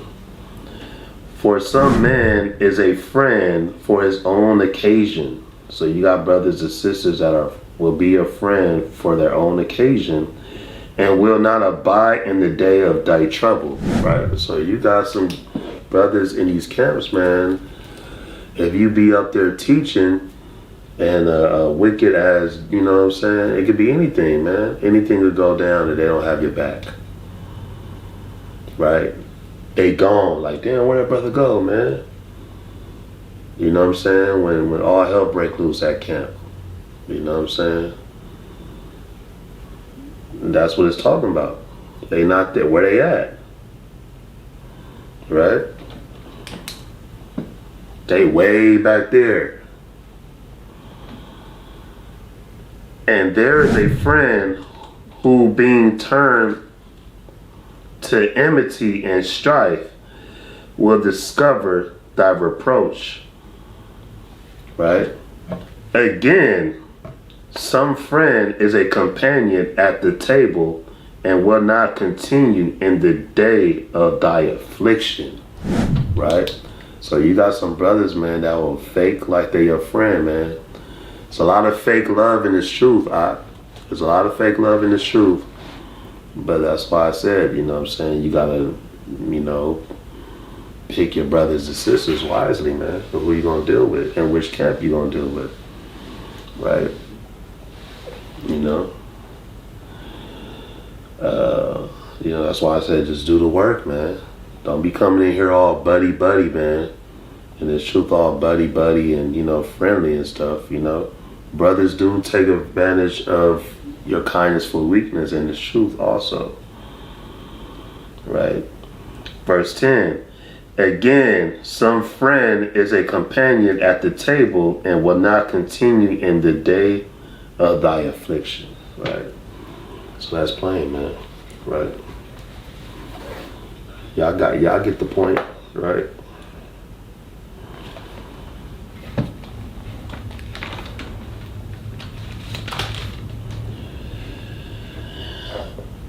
Matthew chapter 5 verse 44, it says, but I say unto you, love your enemies, bless them that curse you, do good to them that hate you, right? And pray for them which despitefully use you and persecute you. So you're going to have brothers in here that's going to use you. Brothers and sisters that will use you for what you got. And it's truth, man. No matter what it is. Right? It could be wisdom, knowledge, or understanding. Precepts, breakdown, scriptures. Rides. Right? Brother might need a ride every Sabbath. He ain't giving you no gas money. He ain't helping you out, right? You buying a brother food every Sabbath at the camp when y'all go out to eat, right? Using you for that. You know what I'm saying? You got users out here, man. So you got to be careful with that, right? To the spirit, you know what I'm saying? You got to pray for them brothers that despitefully use you, right? So you got people that's going to use you, man, it's truth.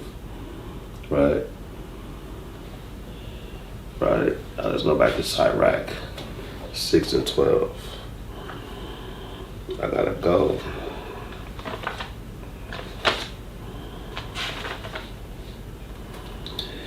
The book of Sirach, chapter 6, verse 12. If thou be brought low, he will be against thee. So if you brought low, you know what I'm saying, brothers and sisters can be against you, right? You can fall and stumble, you know what I'm saying, fall into sin, you know. You can fall short, or, you know what I'm saying, it don't matter what it is, you know what I'm saying. If you be brought low, you know what I'm saying, it says, Salakia, if thou be brought low, he will be against thee, and will hide himself from thy face. So he ain't nowhere to be found, man. Right? You know what I'm saying? You could be giving a brother a ride every Sabbath. You know what I'm saying? Once your tire get flat, you know what I'm saying? He like, oh man, Shalom, I gotta get home. You know what I'm saying? I'm about to hop on this train. Shalom, I can just leave you there just to help you fix your tire on your own. Or your car breakdown, or anything, man. If you be brought low, right? You know what I'm saying? You might not be on fire like you used to, you know what I'm saying? You know? It could be anything. Right? Oh, this brother's slothful, you know what I'm saying? I'm gonna go learn from another teacher or something like that. You know what I'm saying? It could be anything. Right? through the Spirit. You know? It says, if thou be brought low, he will be against thee and will hide himself from thy face. So you got people be acting brand new in this truth too, man. Right? When they around other Israelites, you know what I'm saying, they act all brand new. Right?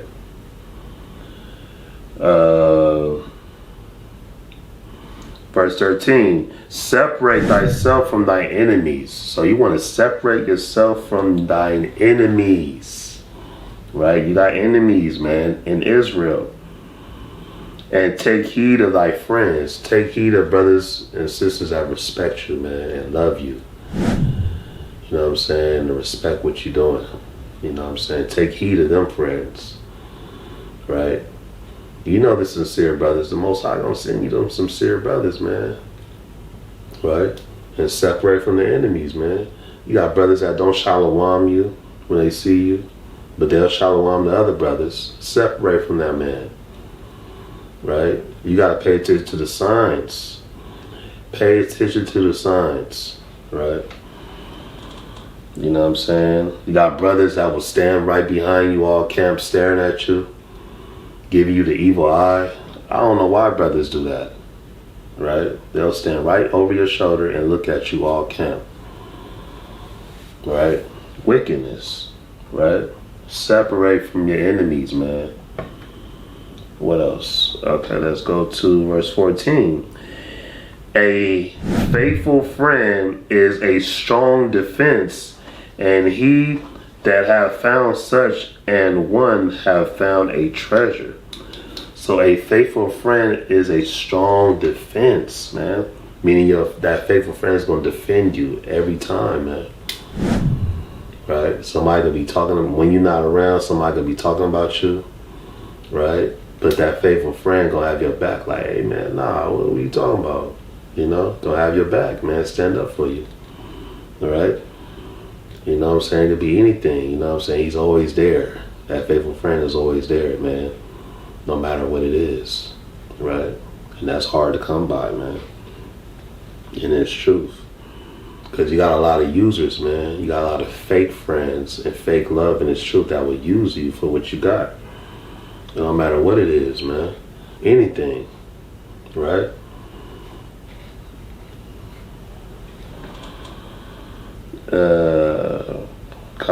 All praise to the Most High. So we're going to go to Luke 6 and 22. All right.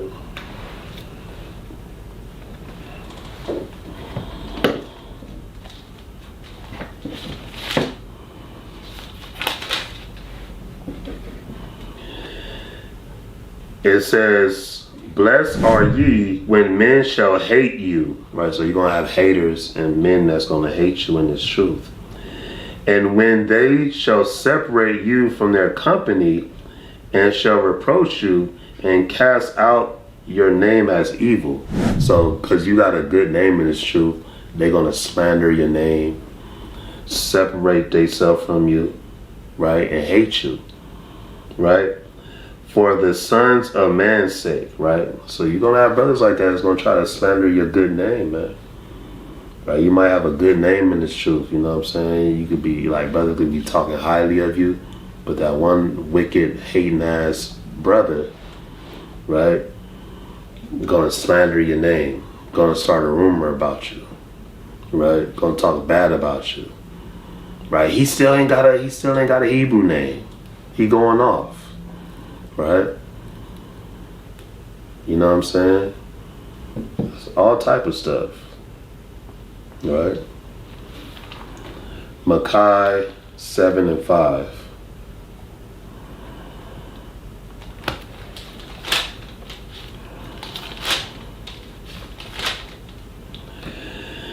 Trust ye not in a friend. So trust ye not in a friend, meaning trust nobody. Right, but Yahweh. Put ye not confidence in a guide. Meaning don't be putting your confidence in man and woman. And it's truth, man. Keep the doors of thy mouth from her that lieth in thy bosom, man. So if you got a wife at home, right, You don't want to be, you know what I'm saying, telling her everything, right? The one that you like in thy bosom, right? Through the Spirit. For the son dishonoreth the father, the daughter riseth up against her mother, the daughter-in-law against her mother-in-law. A man's enemies are the men of his own house. Right, so when you come into this truth, man, you're going to have family members coming against you. Right? In this truth, man. Talk bad about you. They're going to, you know, play victim. You know what I'm saying? To have you come out this truth. You know what I'm saying? They're going to turn against you. Right? They're going to hate you for, you know what I'm saying, what you stand for. Right? Verse 7. Therefore I will look unto Yahweh, I will wait for the Most High of my salvation. My power will hear me. Right, so the Most High is going to look after you, man. No matter what. All praise to the Most High. So yeah, let's go to Matthew chapter 10, verse 34.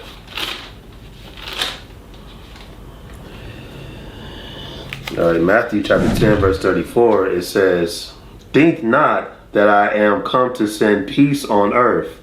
I came not to send peace, but a sword. Right, so Yahawashi is coming with a sword, man, not peace. So while you're in this truth, there's not going to be peace in this truth, man. Right, you're going to have ups and downs, man. It's going to be good for a couple months, and then it's going to be rough. You know what I'm saying? You're going to have ups and downs, man. For I am come to set a man at variance against his father, and the daughter against her mother, and the daughter-in-law against her mother-in-law.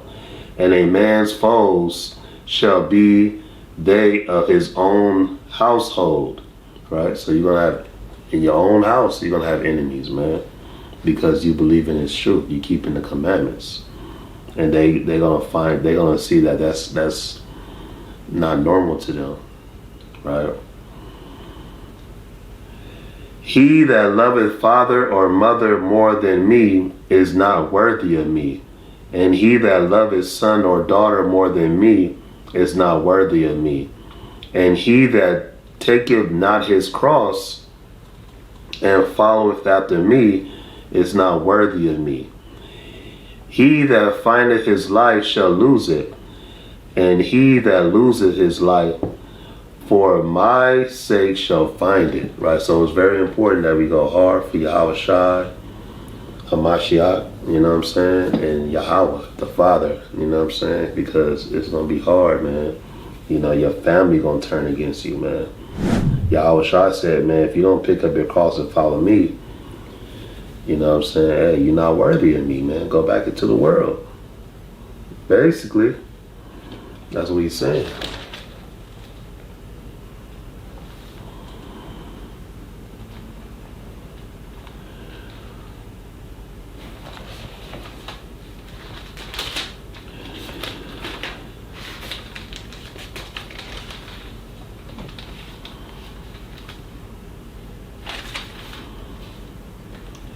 Psalms chapter 118, verse 8. It is better to trust in Yahweh than to put confidence in a man. So you don't want to be putting confidence in a man, man. Just because a brother knows a couple things, wisdom, knowledge, understanding, don't mean you put confidence in him, right? You trust him, you know what I'm saying? You're not supposed to do that, man. You put trust in Yahweh, not man, right? Because a man is gonna let you down all the time, right? You're gonna be disappointed in man, for sure, you know, but not Yahweh, right? Right. Don't be trusting in man, right? Just because he got fringes on and a beard, and he know a billion precepts don't mean nothing, right? Jeremiah chapter 17, verse number 9. The heart is deceitful above all things and desperately wicked. Who can know it, right? So your mind, man. Your mind, right? Your mind is desperately wicked, man. Deceitful, right? Right? So you got to go with the law, statutes, and commandments and logic, right? Not your heart, right? Proverbs chapter 3, verse 5.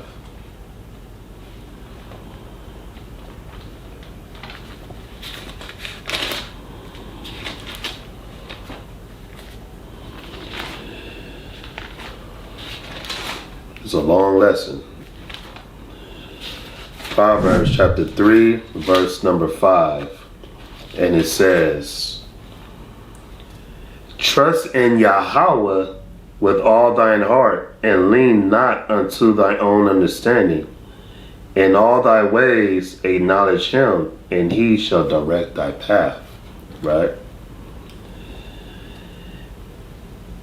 Be not wise in thine own eyes. Fear Yahweh and depart from evil, man. So you want to lean not unto your own understanding, man. Because your mind and your heart is deceitfully wicked. Right? And it's truth, man. So you got to be careful with that. Right?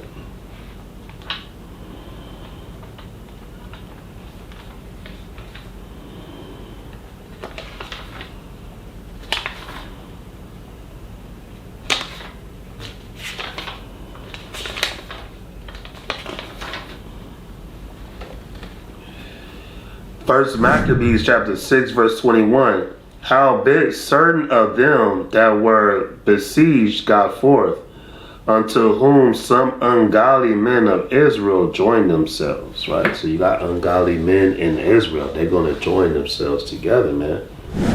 Right? You know what I'm saying? Through the Spirit, you know. Your spirit, you're going to flock with whatever your spirit bear witness with. You know what I'm saying? Right? You're going to take a liking to your kind. You know what I'm saying?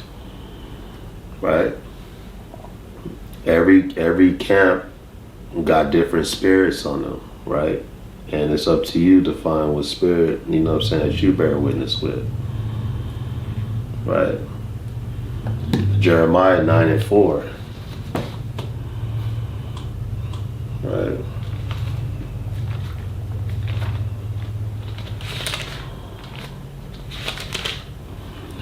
Jeremiah chapter 9 verse 4. Take ye heed every one of his neighbor, and trust ye not in any brother. For every brother will utterly supplant, and every neighbor will walk with slanders. Right? So you got brothers that's gonna slander you, man. I'm telling you, you know, like you gotta prove these brothers, man, and sisters, man. You know what I'm saying? You got brothers that's competitive, competition, competing with you, and you know what I'm saying, give you the evil eye, all type of stuff, you know what I'm saying? But like I said, you do have sincere, righteous brothers in this truth, man. And the Most High will send you those brothers. You just gotta know it. Right? You gotta know it. And the Most High is gonna let you know the wicked brothers, man. You gonna see, right? Open your eyes, man.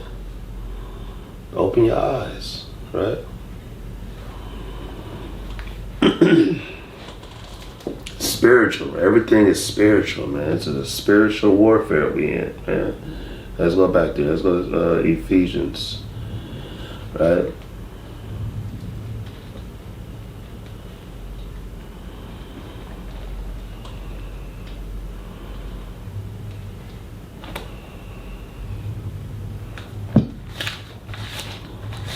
And this is from experience, right?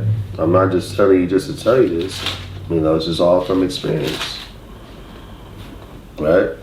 You got brothers that look down on brothers because they don't know certain things. They expect you to know this, right? When you first come into this truth, depending on what camp you join, right? You're gonna have brothers expect you to know how to break down the 7 heads and 10 horns, which is ridiculous. Off. Right? It's crazy, man. Instead of lifting your brother up and helping them, you know what I'm saying, with the milk, you know what I'm saying, you expect brothers to break, you know a billion precepts in his second day in the camp. You got camps like that. You know what I'm saying? That's, no, it's no brotherly love there. It's just nothing. It's just all breakdowns and precepts. You got camps like that, man. And you got camps that's, you know what I'm saying, they deal with the milk. They just deal with the milk, but it's brotherly love there. What would you rather choose? You rather choose the camp that know all the breakdowns and the precepts and got all the deep, dark parables? Or would you rather choose the camp that has brotherly love, sister love, sincerity, but they can really just go into the milk? They can go into that, but they choose to stick with the milk. Which one you gonna choose? Right? And you got camps that got both. Right? And that's, you know what I'm saying? It's different camps that got different spirits. Right? You got the camps that are, like that. You got the brotherly love camps, you know what I'm saying, that's keeping the law, statutes, commandments. I like to enjoy yourself, have fun, bring it out, do the work. And you got some camps that just strictly break down precepts. This what we doing, right? You better know how to break down Daniel 7. You got a week, right? It's like that, man. It is what it is, man. That's how the Most High set it up. All praise to the Most High, right? Let's get there. Ephesians chapter 6 verse 10. Finally, my brethren, be strong in Yahweh and in the power of his might. Put on the whole armor of Yahweh, that ye may be able to stand against the wiles of the devil. For we wrestle not against flesh and blood, but against principalities, against powers, against the rulers of the darkness of this world, against spiritual wickedness in high places. Right? So this is a spiritual warfare. We in a spiritual. Everything is spiritual, man. Right? We're not wrestling with flesh and blood, because we understand that our own people is wicked also. Right? But we are the children of the Most High. We are the Hebrew Israelites. We are Yahweh's chosen. Right? But like I said, Romans chapter 9 verse 6, not as though the word of Yahweh has taken none effect, for they are not all Israel which are of Israel. So everybody not Israel, man. You know what I'm saying? Everybody not who they say they are. Through the Spirit. Right.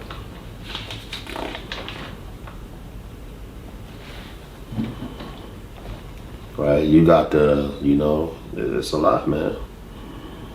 Sirach 41 and 12. Sirach chapter 41 verse 12.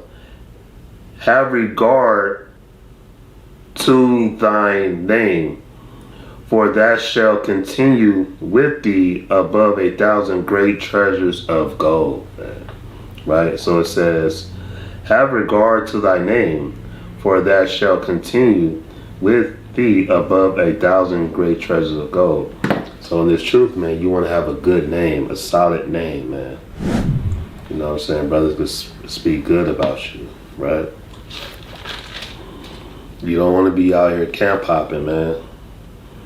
You know what I'm saying? That's why you got to prove the camp that that you want to deal with before you join, right? Because you don't want to be in a situation you find out these brothers is wicked over here, and then now you leaving the camp, you know what I'm saying, and you join another one, and then you leave that one. Now you just all over the place now, right?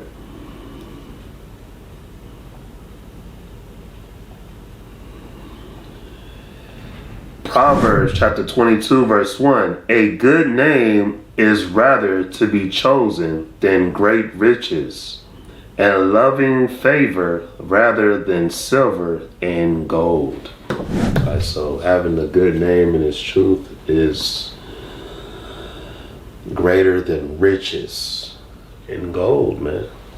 I advise brothers, if you come into this thing, sisters, do the work, you know what I'm saying? Have a zeal, stay busy, you know what I'm saying? Talk about the scriptures, the precepts, you know what I'm saying? Surround yourself with righteous, sincere brothers and sisters, and just do the work, man. You know what I'm saying? Be creative, you know what I'm saying? Do your talents, you know what I'm saying? And, find your gifts, man. Stay busy in this thing, man. You know, come up with good ideas, you know, do your thing, right? All praise to the Most High, man. So that's my time. Most High willing, I'll probably come out with a part 2 of this, you know. I expected it to be this long, but, you know, I'm about to get more deep into this love and proving a friend. You know what I'm saying? When you first come into this truth, so I'm probably do a part 2 because there's a lot of meat on that. But all praise to the Most High, man. Keep the basic commandments when you first come into this truth, when you first hear this truth, right? Get you the King James Version Bible, 1611 Apocrypha. You know what I'm saying? Start out with those two. Get you a notepad, pen and paper. Read, study. That's 1. Number 2, that's attire. Number 3, dietary laws. 4, Sabbath. And then 5, love and proving. And then the rest is going to come. Then you're going to start keeping the feast days. When the Most High seen you to correct brothers and sisters to congregate with, or He might put you in a camp. Right? So yeah, man, you know, just move correctly, man. You know, don't be gullible in this truth. Don't be all, you know, open arms and everything, man. Just do the work, man. Right? But all praises to the Most High, man. I'm Brother June. All praises to the Most High. Yahweh Ba'ashem Hamashiach Yahushai.